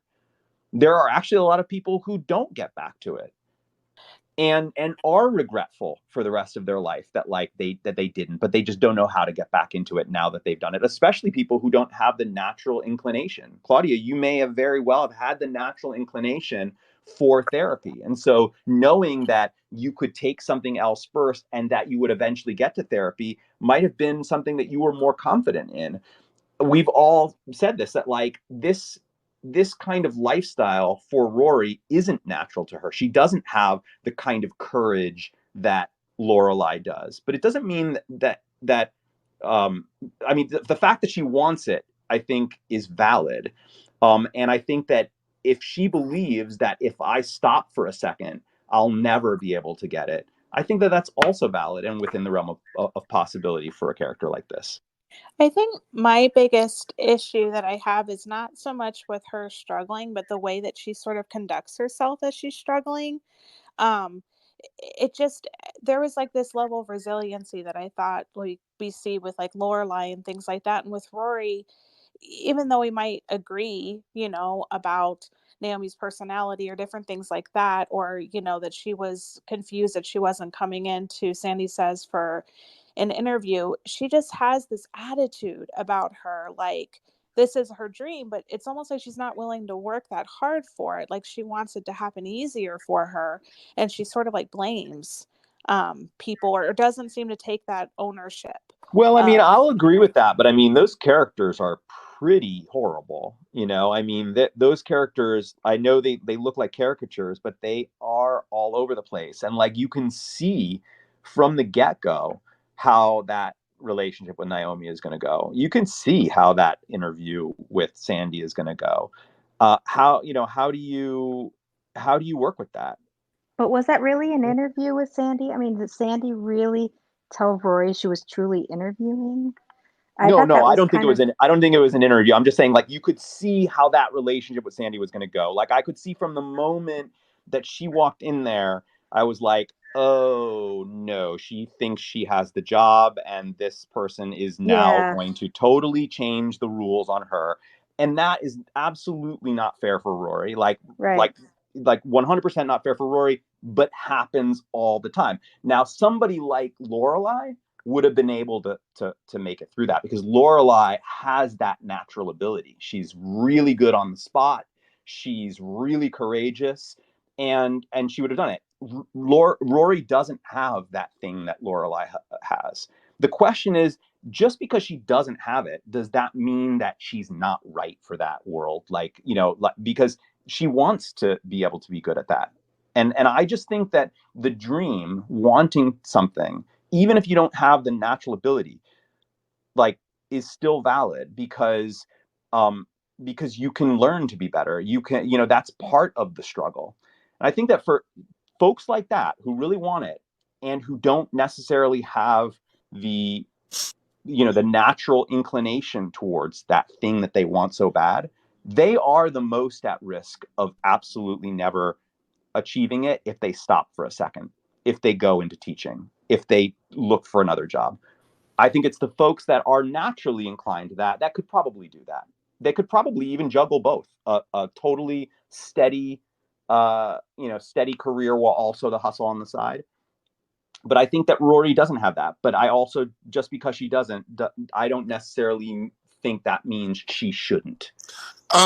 Tiffany, John, is it okay if I can ask a question? Yeah, of course. I Sorry, wanted to know, John. by the way, I'm not like I'm just getting really like invested in this. My tone should not be confused with anything but like absolute passion for this discussion. I mean, oh no, you're completely fine because you know that if I was spearheading this whole conversation, I probably would have had it shut down in 3 minutes. Only because of the behind the scenes stuff. No, but I have a question for gonna you, shut anybody John. down. Do you relate to Rory a bit, like from like the writer's perspective? I wanted 100%. Yeah, 100%. Okay, it's probably the reason why this episode, like I responded to it so much. I certainly do. Okay, yeah, I was wondering a little bit because I was sitting here and I was listening and I was like, wow, as a writer, I just didn't really think much about all of that stuff because like what you said, the natural inclination and stuff, it just, if I don't write, I just physically get sick or like mentally am over it. So I just have to do it. And that may be my natural inclination to it, and just always constantly doing the writing. So like, putting that into perspective when looking at Rory's character, it's like, all right, okay. Like I see it there. Like I can see that happening for her. There's also a difference between writing and writing for the industry. Like that's the biggest thing for me that I respond to in this. Where you have it because you've done it before, you've been inspired, you have the skills, you've acquired them.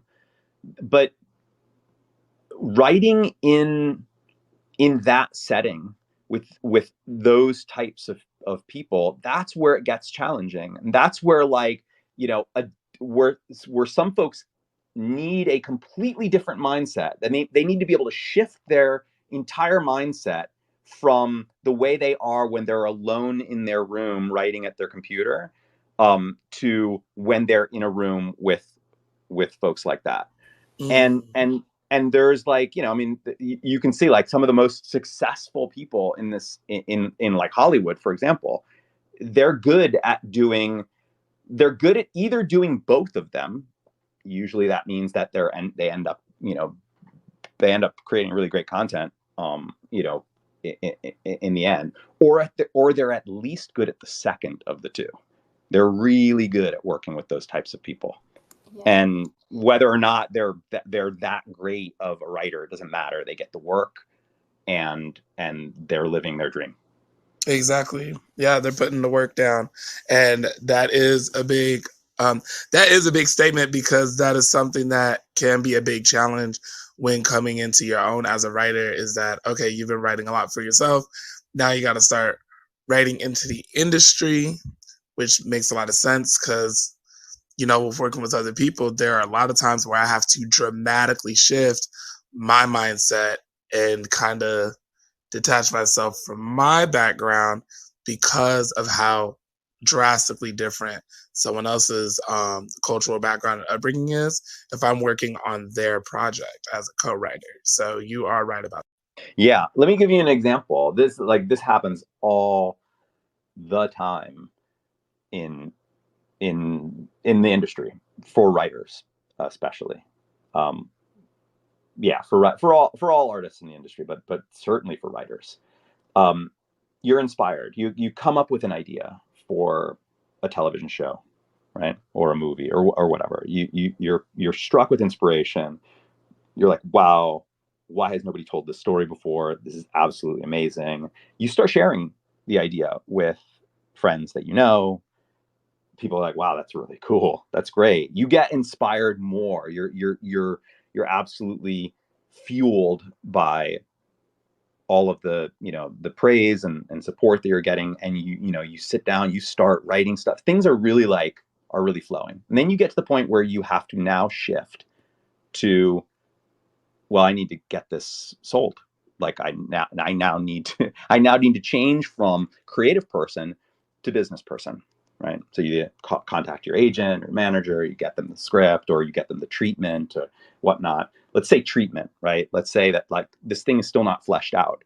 You have a really great idea, and and you're only a portion of the way there, but that idea and that, you know, that general amount of what you have is just solid. Everybody that you're talking to is really great. When you get into the room with somebody like some of these folks here, and you're faced with, there is a check. These people have, they hold the keys to whether or not I'm going to be employed. And so you start listening to what they have to say, and you start to tap dance and jump through hoops about what they see. Of course, they see the same thing everybody else has been seeing about the idea that you have. They're loving that concept, but of course, they want to get their ideas in, and you want to get that job. So you're, you know, kind of tap dancing, and you're saying yes, and then over time, the more you're spending in that world, thinking as a business person, hoping that you are going to get the employment that you need, this thing that you were so inspired to do starts to shift and change and become something different. And then later, when you do end up getting that job, you're struggling to find the thing that you originally had, that thing before you shifted into business person mindset. And that's what I meant when I said, like, there are some people who are really good at doing both of those things, you know, and those are really good at doing both of those, being able to work with those people, take all that input, throw away the stuff that they really don't need, stay true to the vision that they had there at the very beginning. At a certain level, you don't have to worry about that, right? At a certain level, if you've hit a certain degree of success, like that business side just kind of stays out of the way. They're like, you're amazing, like do your thing, But at the very beginning, you are juggling those two things. And the second of those two things can be really, really, really challenging because it can often be in conflict with that first thing, that inspiration, where it came from. And to me, that I feel that in Rory, that she's not that good at the second thing. And that's a huge part of why she's stumbling. Yeah, Nikki was flashing for a little while. Nikki? Yeah, I appreciate your insights in that you don't perceive her to be quote unquote failing, for lack of a better word. Because I mean, I'm not a fan of the revival at all. And part of the reason is I don't like how Rory is portrayed. So I have enjoyed hearing your different perspective on what her story arc is. And then Diana mentioned in the discussion that her opinion that the reason Rory is flailing is because she's had a life of privilege, and everything's just kind of fallen into her lap, and so now this is kind of her first struggle. And then with hearing your perspective, it's got me thinking, you know what? I think probably she needs to be going through this so that she does get that sense of struggle and more of like, you really have to do the hustle and really work to get to a place that she wants to get to. Because I mean, we saw her mom go through it.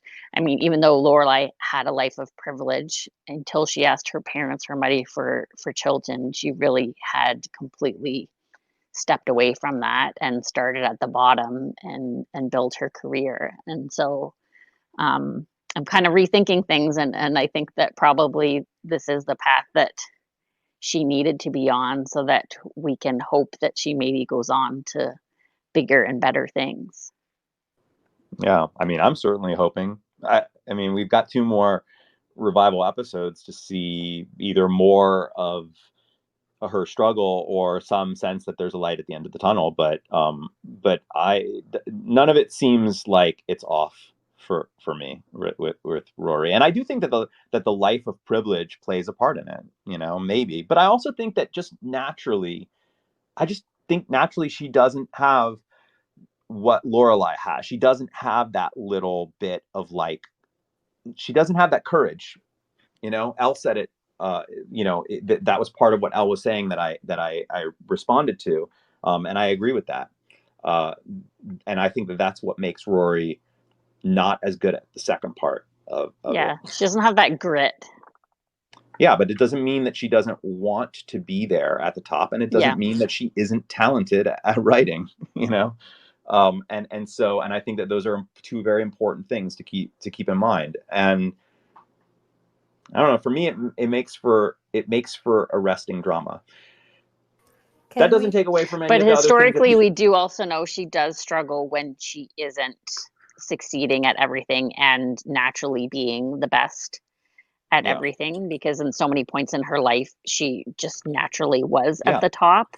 And so when she doesn't find herself there, she really does struggle with that. Totally. It's like what I said, it's like when you have, very often, a writer will have like an idea for something, and it's a really great idea. And then they share it with their colleagues and their friends. And then their friends and colleagues are like, oh my, that's amazing. I can't believe nobody's ever done that, but that's great. That stuff fuels you. That stuff inspires you. So early in the journey of Rory, she was getting that all the time. And that was fueling her. And she's not getting that as much anymore. I know it's interesting to talk about Rory, but the episode showed so much more. So Yeah, perhaps yeah. we can move on to Yeah, can we something shift else. maybe to the therapy Can I just or mention there's a harvest going if you guys want to harvest for Yeah. your. I Don't would love forget to to talk. Harvest. don't forget to harvest, people.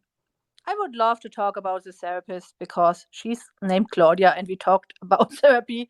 And I think of all the therapists we have seen in Gilmore Girls, she was the most similar to a real therapist. So I really appreciate her being in the series. Yeah, thank goodness, because they Yeah, did just actually, one lose of the somebody. well, one of the things that stuck out to me was when Lorelai was by herself, and she said that she didn't get the Lifetime movie moment with her dad. And I was thinking, I feel like for us as the viewers, they did kind of have that in the end of season 7, where he's telling her at the party, "They're all here for you." Like I feel personally like I got that moment between them, but I'm sure she doesn't feel that way in the 10, 14 year span since season 7 to the revival. I had the same thought, Tiffany, actually, as she was saying that when I was watching.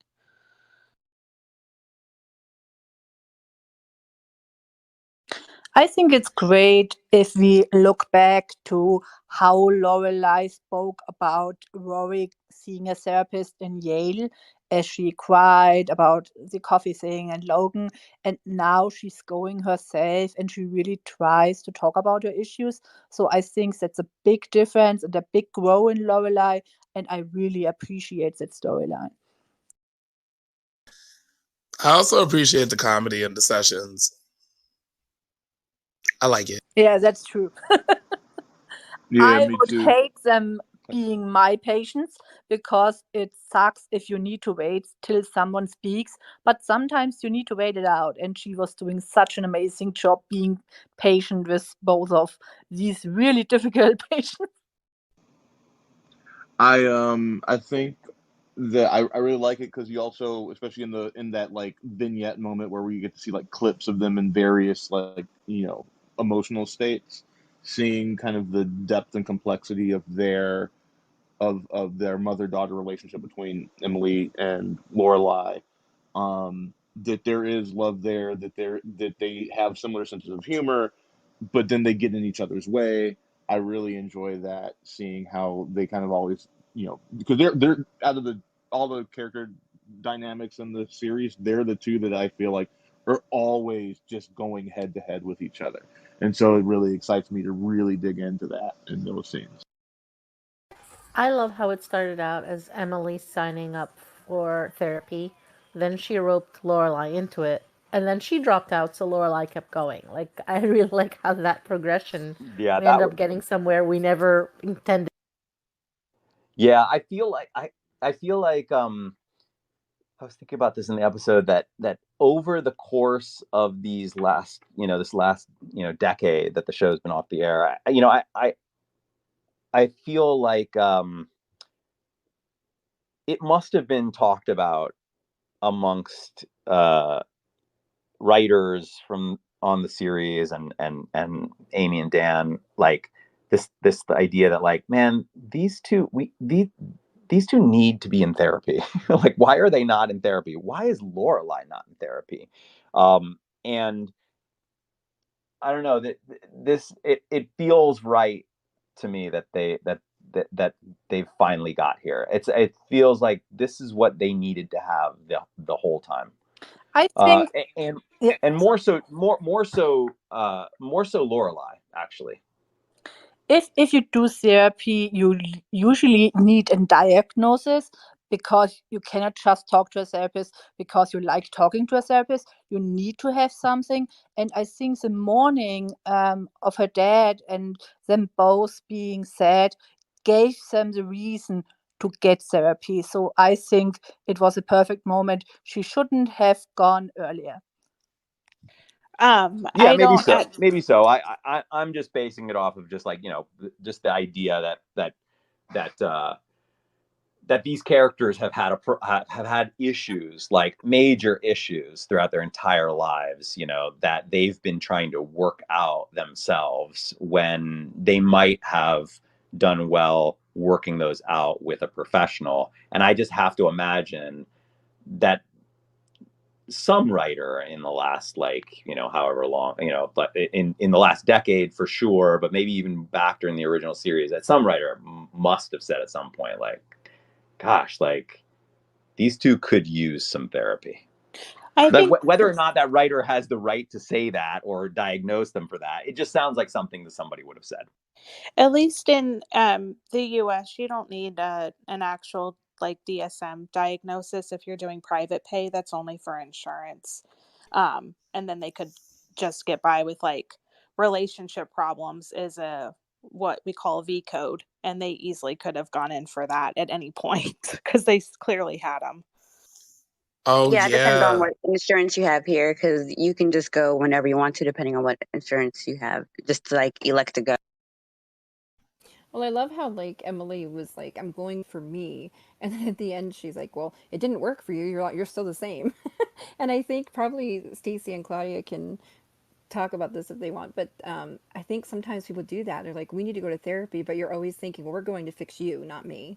Right. All the time. Right. They do Yeah. that Yeah. all the time. Like how annoying it was to just grow up and just look at people and be like, you could just go to therapy. And they go once and be like, I'm still the same. It didn't work. And I'm like, it's not like a magical pill. You keep going. Yeah. Yeah, it's I think true. it's interesting because a lot of people go to therapy and talk about it's everyone else's fault that they are not happy, and you can only help change themselves. And that's what probably happened in the show. Emily wanted to go and she was not as unhappy with her situation, besides, of course, Richard dying. But Lorelai was unhappy with a lot of things. So she saw in therapy probably if I change myself, I might be happier. It's not just Emily's fault. And that was a really huge grow in her character for me to see it's not all Emily's fault. I need to change for myself to make things better. Well, I think they're two different things, though. I think that, like, I don't think that Emily is being truthful to herself. But that has nothing necessarily to do with Lorelai's journey, right? Those two journeys are separate. And also that I would also say that I think that there's a difference, I think, with the characters where they're looking to fix something instead of going on a journey to be a better person. They're just looking for that quick fix. I just need to change this thing and then I'll feel better, as opposed to looking at it like a journey, something that's going to evolve, like your mental state is going to evolve as you go. And they're not really looking at it like that. Yeah, I think that the way in which even Emily had, pointed out Claudia's score, her, I'm using air quotes here, scoreboard, when she was writing, I think it shows like what her motivation was is like she just wanted somebody almost to agree with her to validate what she was saying, and to be told that she's right, essentially, and wasn't necessarily in a place where she was ready to really be vulnerable and grow. Yeah. Yes, she wasn't ready for therapy at the beginning. I work a lot with teenagers and I felt it's like having a teenager with her mother there. Like she said, you need to go to therapist. And the teenager says, I want to have ride and I want to get all the attention. And that's exactly how Lorelai behaved, like my 14 years old or 12 years old. And then they see, oh, I get something, really, I get something myself out of therapy. And then she started to stay even after Emily was gone. So I think it's great. And it was fun to watch too. I So think that was also the reason that Emily gave when she was on the phone with her, saying the reason that she was quitting was like, I'm not paying this woman all this money to not agree with. I'd Yeah. also like to just quickly say that I know plenty of teenagers that have healthier attitudes about mental health than adults. I just don't want to make sure. I just want to make sure that we're not generalizing all teenagers. Yeah. no, of course not. But teenagers who don't want to go to therapy and just agree with her parents, like it happened with Lorelai, behave often like this. Yeah, I really liked that it was almost like I think someone I don't know who it was that mentioned it, but it was very reminiscent of the Friday nights all right for fighting when they started kind of going back and forth and they were laughing. So I liked how they kind of threw back to that because that was one of my favorite episodes. I think it benefited Lorelai for Emily to actually leave because there was no way she was going to really be able to get through anything with Emily there. So even though Emily kind of roped her into this, and it was probably her motive the whole time, it turned out to be good because Lorelai stayed and she can work on her stuff and Luke's stuff, hopefully, throughout. Yeah, because she's missed like her partner in crime, basically Richard. So now she can kind of use a therapist in a way to try to get some sense into Lorelai. Yeah. Can we talk a little bit about Paris we want when to you talk guys are about done with Paris this? too? Sorry, we're talking at the same time. You go first, Chris. Oh, I was just going to say, when you guys are done with this topic, can we talk a little bit about Paris and the Yes, bathroom please. And Oh Doyle. yeah. Oh, and I have a great theory to add to Doyle That Paris was situation. that scene in the bathroom. I feel like it reminded me more of the original series than anything in the revival so far. Like the scene in the bathroom. I mean, because we've seen a bunch of those, but just like the characters themselves, and I think was it you, Tiffany, who said that, like, or no, or it was either Tiffany or Diana or Diane. Sorry, that that said that the relationship between the two of them and that like that deep bond, that, or maybe that was Claudia. Oh my god, I don't know. John, are I you think they have good? a. I love that they I keep don't that know, guys. I relationship. put a little whiskey in my coffee. I love how they kept that relationship, though, that they started out as kind of rivals when we first meet Paris, and now years later they are like still really good Buds. friends and can They're like, understand each other. yeah, Yeah, like I when they love walk that. into when they walk into Chilton, like, and there's like that kind of let's do this moment from Paris. It really does. I mean, it's close to where their relationship had landed by the end of the OG series, and it's just nice to see that that's still there, and it's nice to use that to look back on their whole journey as getting to become such good close friends. And that scene in the bathroom, of Paris breaking down and Rory being there for her is just, And then um Francie coming in. Francie coming in. I mean, that was just classic. That was classic. Although I'm with Claudia, I really, really, really missed Madeline Louise. Like, Oh really yeah. bummed that didn't Same. happen. Can't and don't get why They're busy why raising they their could. kid, John. Yeah, I think They're it's as Shelley said, she was contacted, but they didn't get a hold of the of Teal, who played Louise, so they couldn't put them in the show. They planned it, but Yeah. it didn't work out. So it's really I don't sad because they planned it, and yeah, I know, but it's just so weird. Why not just put one of them in? Like, you don't need both of them in They order were to a like make that team. scene. you But never I Yeah, think the but saw them girl the without girl each who other. plays Louise, I don't think acts anymore. So that's probably why they couldn't get a hold Yeah, of her. I don't think she's a working actor anymore. yeah, she's not a working actor anymore. But I we mean, never see them without. I'm not a working actor either, and they Yeah. got me. Like, I don't know.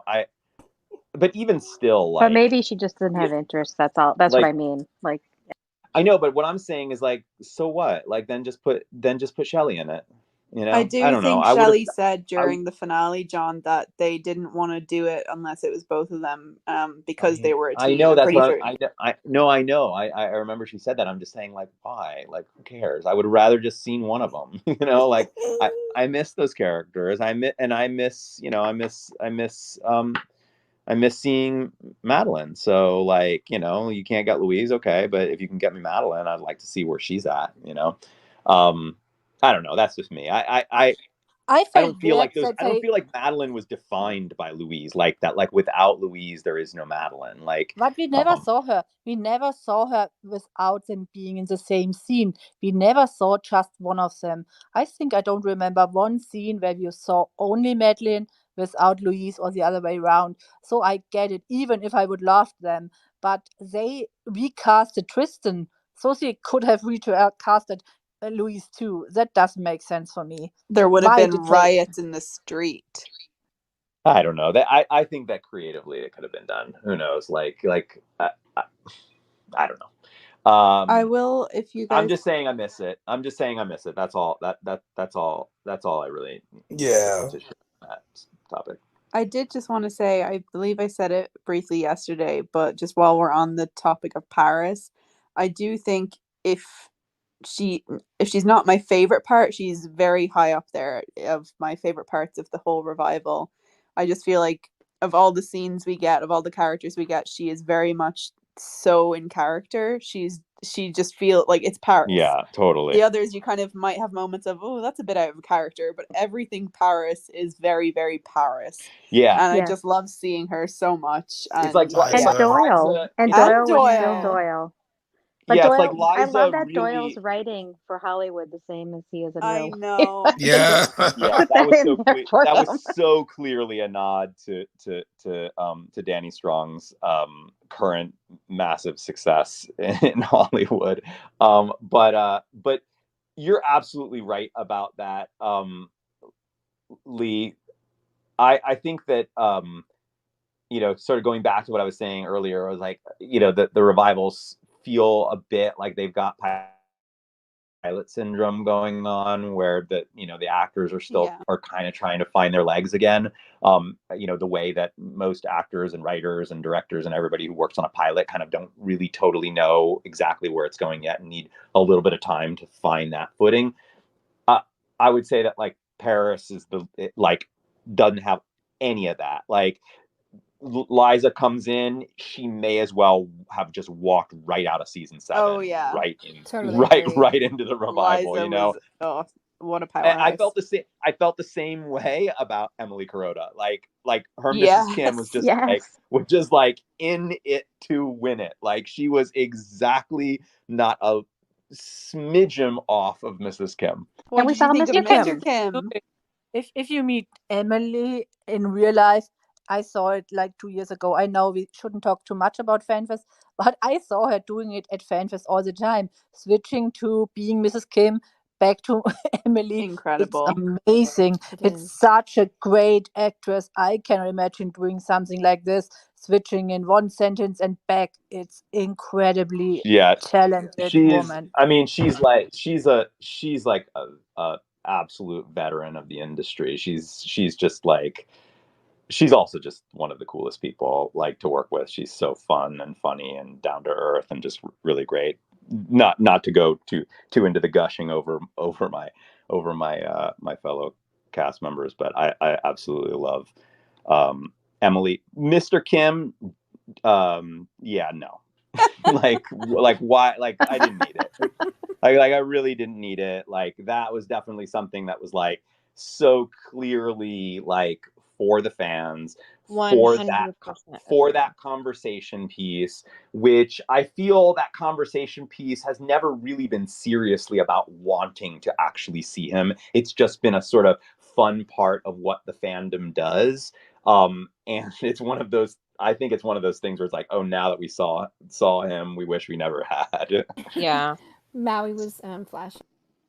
Yeah, I was trying to say something about Paris. Yeah, I think the other thing I really love about that scene is that she starts the letting the facade down, letting the guard down, and being honest about struggles. I don't know that we see Rory get to where she is to be able to talk to her mother about what's actually going on in her life if she hadn't seen Paris model that vulnerability as well. Which starts off a whole cascade of that with all of the characters. I feel like it's very much the theme of this episode is let's like stop putting on airs, and we see Paris kind of lead the charge with that, which I really appreciate as well. Totally.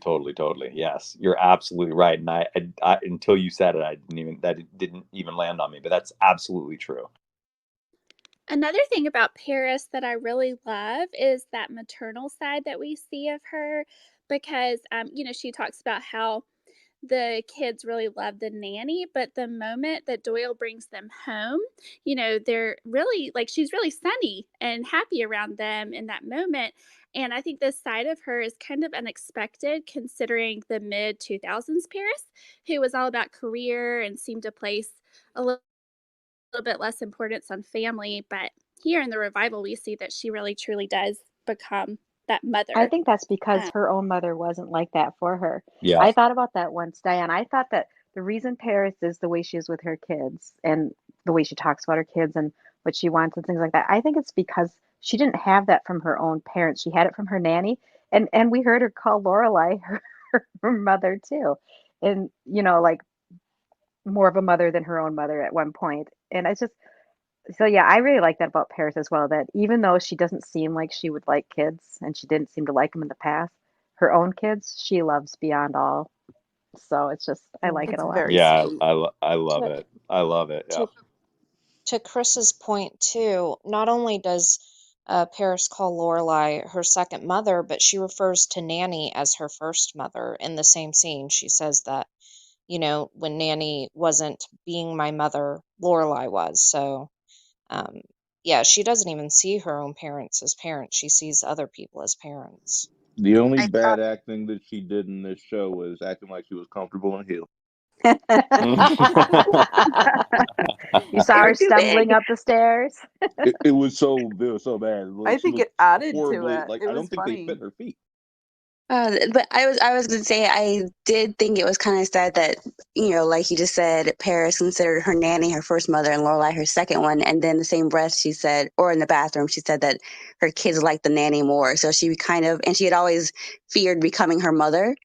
Oh. So it kind of made me sad that she said that because, she felt like her kids didn't like her, maybe like the way she didn't like her mom, Which is sad, but sometimes people have like the wrong perception of themselves because of their fears. Their fears True. sometimes get in the way of actually like the truth there. And the truth may be that her kids love the hell out of her and that she's an awesome mom. But she's so afraid of becoming like that's in her mind all the time. I mean, is it like she heard that Doyle and Rory were emailing and immediately was like, "Oh my God, are you having an Are you having affair?" an affair? Right. So like Exactly. she is jumping to some conclusions in life. So yeah, I think the reality of how we see her with her kids versus how she describes them not loving her as much as they love the nanny, I think that definitely is just her own assumption about herself. That might be a little throwback to when Tristan kissed her and it upset Paris when she thought that Rory wanted to be with Tristan, that she's worried that she's emailing Doyle, but I don't think Oh, she's fully definitely. serious about it. I just think it's just kind of she's just in that state. Wait, can we talk Because Oh, I really would think that absolutely. can we talk really Doyle quickly and here Rory about would be this friends. Tristan thing? Can we talk Oh really boy. quickly about the Tristan thing? So, I mean, I Oh know that people are yes. like really annoyed by that. Like, Um, so give me some give me some tea here. I have no idea what Do you it mean the like. recasting of the character Yeah, for like the what little happened Flash? there? I have no idea. Like, first of all, you see the character for a split second. So if everybody hadn't been like, oh, I hated that they recast it, I really genuinely would have been like, oh, I guess that Chad Michael Murray was just there for a second. I Like I thought just it didn't looked see it like fast Tristan. enough. Yeah, I I thought think it he did was look just like probably him. busy. no, Yeah. he So didn't look like Tristan.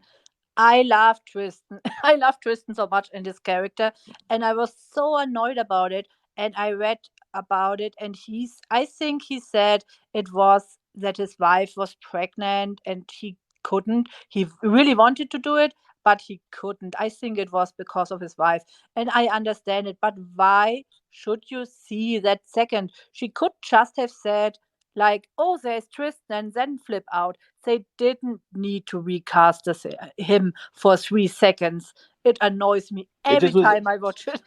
It, I think it has a better impact though that we got to see what she saw, him leaning into another woman. But we don't And see without Tristan. that, We see this stranger boy we never saw before in our life. And it confuses longtime fans much more than we think. You think, who's that? Who is that boy? We never saw him, and that's not a good thing. You know the Well, I'm I, very thing. I upset I'm about it. just Sorry, I run I'm a just gonna No, I'm just I just thought that the moment was so fast, and the character was kind of turned to the side in a way that you almost more just saw the back of his head. That that yeah, I I just as a viewer with so little time to process that, I just that could have been Tristan. The fact that they didn't give him a scene, I'm wondering, like, would he have had a scene, I guess, if it had actually been. I mean, there's no way they would have, like, had Chad Michael Murray just, like, being in the hallway like that for a split second. They would have actually done that, and what would that scene have looked like? Yeah, it never Has bothered anybody thought me about that it? they recast him just because it was just a quick flash. But I get what you're saying, Claudia. I mean, if you're a huge fan of the character, you really would have wanted to see more of him with the actual actor. But the fact that it was just a 3-second flash or less, Does real anybody with does Rory anybody just have doing it, any you know. does anybody have I any ideas of what that might have looked like if he had actually Yeah, that was been? one of the parts that I was disappointed with. That she would hopefully that she would be a little bit more confident and walk up to him. Like, I just wanted to see her, like, have a lot of confidence with him and not run into the bathroom. But I understand they needed some kind of catalyst to get her into the bathroom. But Maybe he would I have talked to wonder. Paris if Maybe he they was would have gotten there. Maybe he would married. have apologized. Or maybe I maybe there or maybe there would have been a moment of courage uh from Paris that would have led to a small interchange between them, and then that would have derailed at some point in the conversation. He would have said something, and then that would have led her into the bathroom. You know, Uh, I'll be honest. The fact that we saw Tristan for like 2.5 seconds in the revival made me go, okay, your character wasn't that important. Next. plus, I just yeah, moved on. plus I he left But he left I Chilton. liked the He didn't even Tristan yeah, graduate with character. them. I'm not I saying liked that I don't yeah, like I him. I'm found just the saying that it showed that, we moved on. We moved on. And in the revival, we're moving on. I Like, think he I was maybe more important for Paris's development than anything else. I I I found never the think would have they whole did a thing expected a him to great little. be job. in it. Maybe I it's the think they classic did a version. great job showing the most important moments of Chilton, like talking with the headmaster, bringing Francie, and the whole conflict they had inside. And Tristan was a big storyline in Chilton, having her start all the flirty conflict thing. So I think it was a really important experience Rory had at the beginning of Chilton, and we needed him as much as we needed Madeline and Louise. So it was I not agree. a finished storyline. I agree with you, Claudia. That I felt the same way about Tristan in the original series. I thought that he was a really interesting arc. I thought he was a really cool character. I was actually sad when he left, because I think that there was probably a little bit more narrative juice that they could have squeezed out of that character. He had to get to Tree But Hill. They planned, yeah, yes, We we have they to will get to get planned so freaking much North more with him. Carolina. we will get to we They will get planned to Tree so Hill. much more with But him, and Don't you perhaps worry, we we. will get to Tree Hill. No, I But said he I had to see get to Tree Hill. Oh, he had to, but we will too. We will. Mandy, you wanted to say something? Yeah, I actually found the whole Tristan storyline, the way it was like shoved in there, a little unrealistic because, as Chris has mentioned before, he didn't even graduate with them. He was kicked out. Why would they ask him back? But I also don't think as a character that Paris still would have been hung up on him after all this time. Like, it just felt very unrealistic for the characters I and think the it's way he was just sort sorry. of pushed in. I think I go back to my class reunion thing. If you go to a class reunion, you think about the crushes you had in the past and how they're doing now, and you get all that emotional feeling of the past. Like, you feel a little bit like the same as you did in school. If you were popular, you are really confident. If you were not popular, you're feeling a little self cautious. And I think if you go back to your school after so many years, you get all the feelings, and that's why Paris acted very similar to her being in school, but still having all the feelings of now. So it makes sense for me that she still has a crush. at that moment. Probably not in general, but at that moment in Chilton seeing him. Yeah, I feel like they really needed to show what can trigger Paris's insecurity.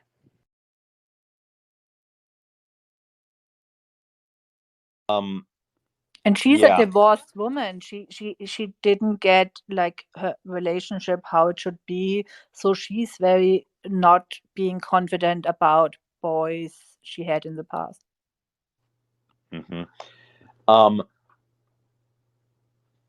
We only have about 7 more minutes before I have to before I have to get going. Skedaddle. I know that we talked a lot about this, but I just wanted to say one more thing about the Rory thing. And Claudia, please forgive me. I just want to get one more point out. And it's actually it's a little bit of a I'm going to contradict myself, actually, just because I've been reading Discord and there was like a really, really cool response that Shatter Angel had to sort of my bigger point about Rory. And I think that there's also a really solid point to be made here that a lot of Rory's dream, this thing that I keep referring to as like this dream that she may have that may be a part of who she is, just as much as her, her natural inability to get to that as easily as somebody like a Rory, or sorry, as a Lorelai, that dream may be false, and that maybe the labels that people put on you at a young age stick with you. They become something that you feel that you're defined, that define you, because so many people have told you that about yourself. Like you're amazing, you're super smart, you're gonna make it, kid, all that kind of stuff. And that it's hard at a certain point in your life to let go of that, or when your life is not aligning with this definition that people have placed on you, these expectations that people have had for you, that you start to feel like you're not reaching your actual potential, when actually the potential you think you're reaching was just something that people put on you anyway. Does that make sense? That makes sense to me. I thought you were about to say that Mitchum was right, John, because you said I'm about to contradict myself. Well, I mean, in a way, I might be. I might actually be saying that because, I mean, it's this. I'm sure that Stacy and Claudia can speak more on this, but I know that there is a like a lot of discussion now about how you what you tell your children, right? Like how like the types of positive reinforcement that you give your children, and the danger of creating these sort of false definitions of who they are, that they then are like struggling to, as they enter adulthood, struggling to maintain those definitions of who they are. It's actually a thing. It depends, in my experience, a lot if you stay where you were born. Like if you meet all the time the same people who told you at school that you were a loser, so you always see them in the supermarket, in your job, wherever you go, or if you move several hours away and don't meet any one of them anymore and make new experiences and get other things told. So that makes a lot of a difference, and that's why I think Paris and Rory are not living in Stars Hollow. They're not living where Chilton is. So they made new experiences. They got other feedback. At the moment, they step back in that town, at that Chilton setting. They feel the same like they did in the past. And I see it a lot with people who, like, if you're a drug addict, the first thing you should do is move to another city and start a new life. That's Stacey can say more about it. That's what I think. Stacey? Yeah, I was gonna say, I think probably what you're talking about, John, and we do see this kind of happen a lot, is when parents will kind of put like, "Oh, you're so smart," and like really praise like maybe one particular ability, and then that child tends to kind of place a lot of their value on their ability to do this thing, Yeah, and so then if they have, you're saying value. I said define, right? Like I think that we're probably saying the same thing. You know, where you start to believe that that's who you are, that defines who you are, and then when you don't meet those expectations of who you are, you start to you don't like you don't know like you don't know how you would ever be able to redefine yourself. yeah, I think now that you bring that up, I'm kind of looking at this a little bit differently, because I think we see that in this episode and even in the last one with Rory, everyone's really kind of talking up her New Yorker piece. And so, Yep. anything else she does isn't going to compare to that. Right. And so she may actually be like a really great teacher, but that's not what her mind has defined herself as, right?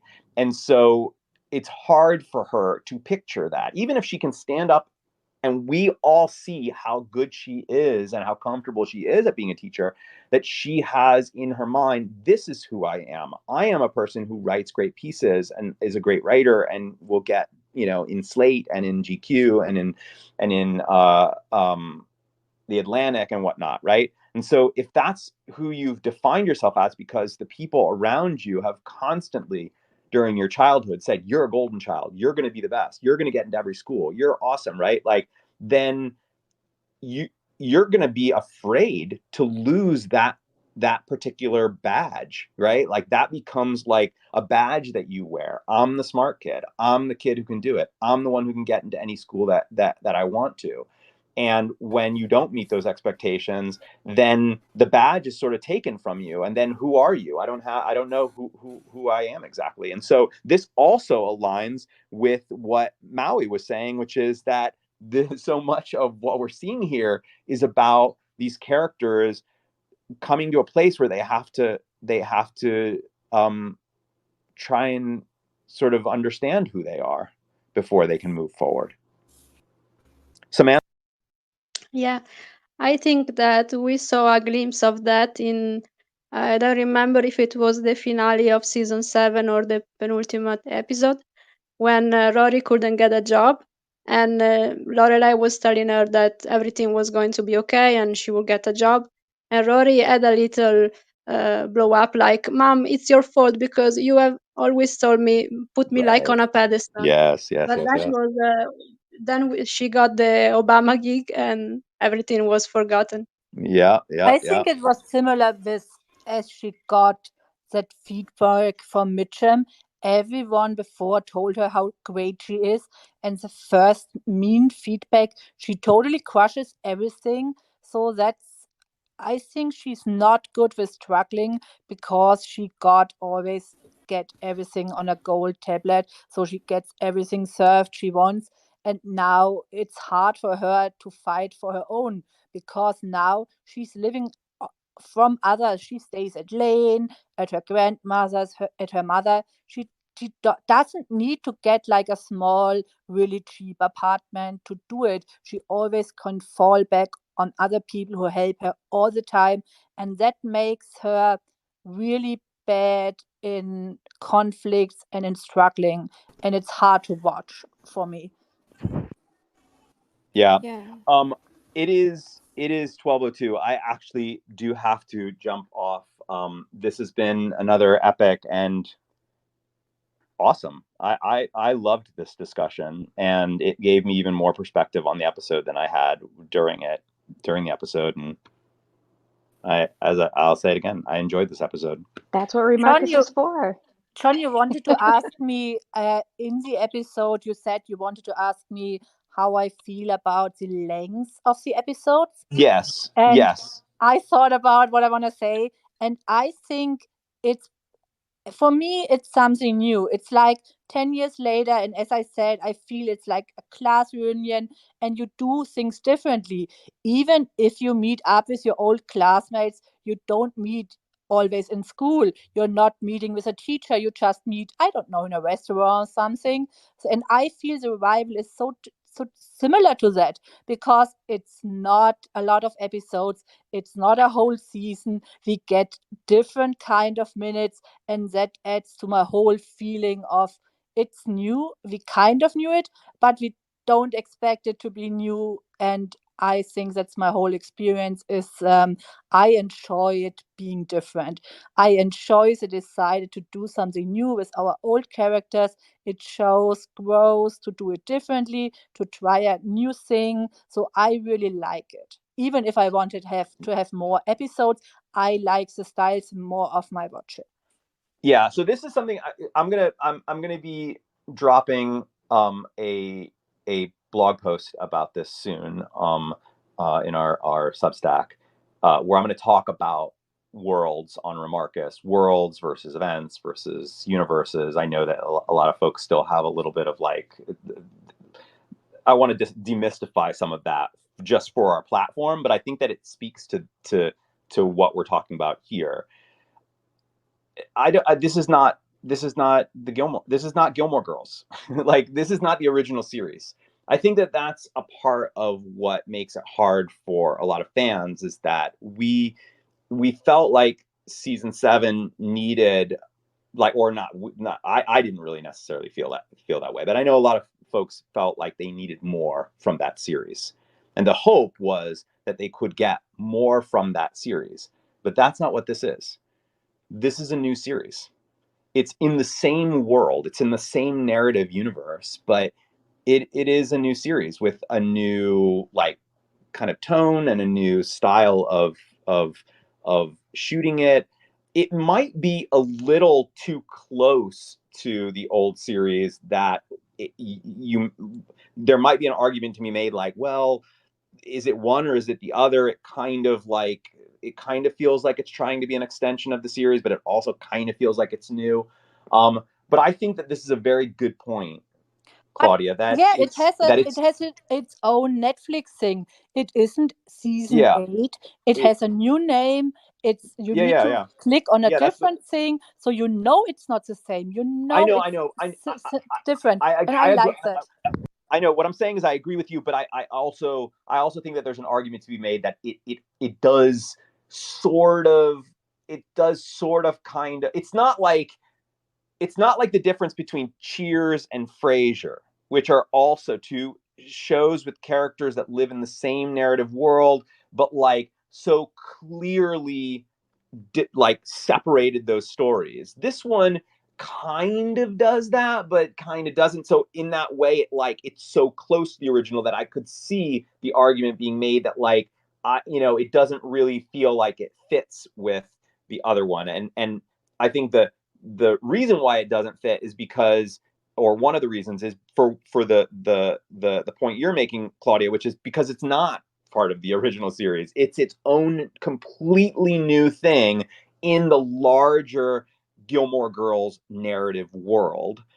Which I've Yes. mentioned this before. If Windward Circle, the pilot that Milo did, if that had gone and that had become a successful series, that would have been like a Frasier to Cheers, and that would have also lived in the same narrative world.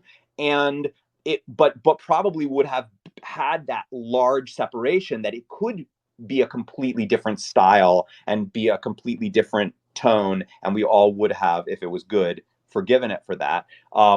Whereas this, there are aspects of it that feel like it's not quite sure if it wants to be its own thing or if it wants to be just a strange season 8. Like I know for you, Claudia, you feel like it's totally different, but I think that probably for some fans it is still close enough that they're kind of like, that Yeah, feels a little weird for I season know 8. a lot of fans hate it because of different reasons, and I think if Milo would have gotten like his own spin-off, it would have been at the same time, like 20 years ago or 15 years ago. But if he had gotten something like now, 10 years later, it would have felt completely different too. He looks different. He's not like Chaz, our teenager Chaz anymore. He's a grown man. So I think it's hard if you wait so long for something to feel you're not getting what you want. You said yesterday something really interesting. You said fans waited so long for it, so everyone of us had like a picture what we wanted to get, and not everyone got what they wanted. So that makes it complicated, I think, Yeah. for fans to like it. Yeah. All right. That's a good place for us to end. We're off for another week. Our Canadian family has their Thanksgiving next weekend, so I don't want to compete with that. Happy Thanksgiving, guys. Happy Thanksgiving. Well, we'll wish you happy Thanksgiving on Thanksgiving as well, but happy Thanksgiving vocally from us. Although there's going to be more Remarkist events this week. Have a great day, John. Yeah, thank you everybody once again for this awesome, lively discussion and all of the great perspective. Thank you, John. Good evening, everyone. I'll see you in Discord, and then I'll hear everybody again for summer in 2 weeks. See y'all on the dark See you side. guys. Bye, John. Bye everyone. Yeah, bye. Bye. Bye.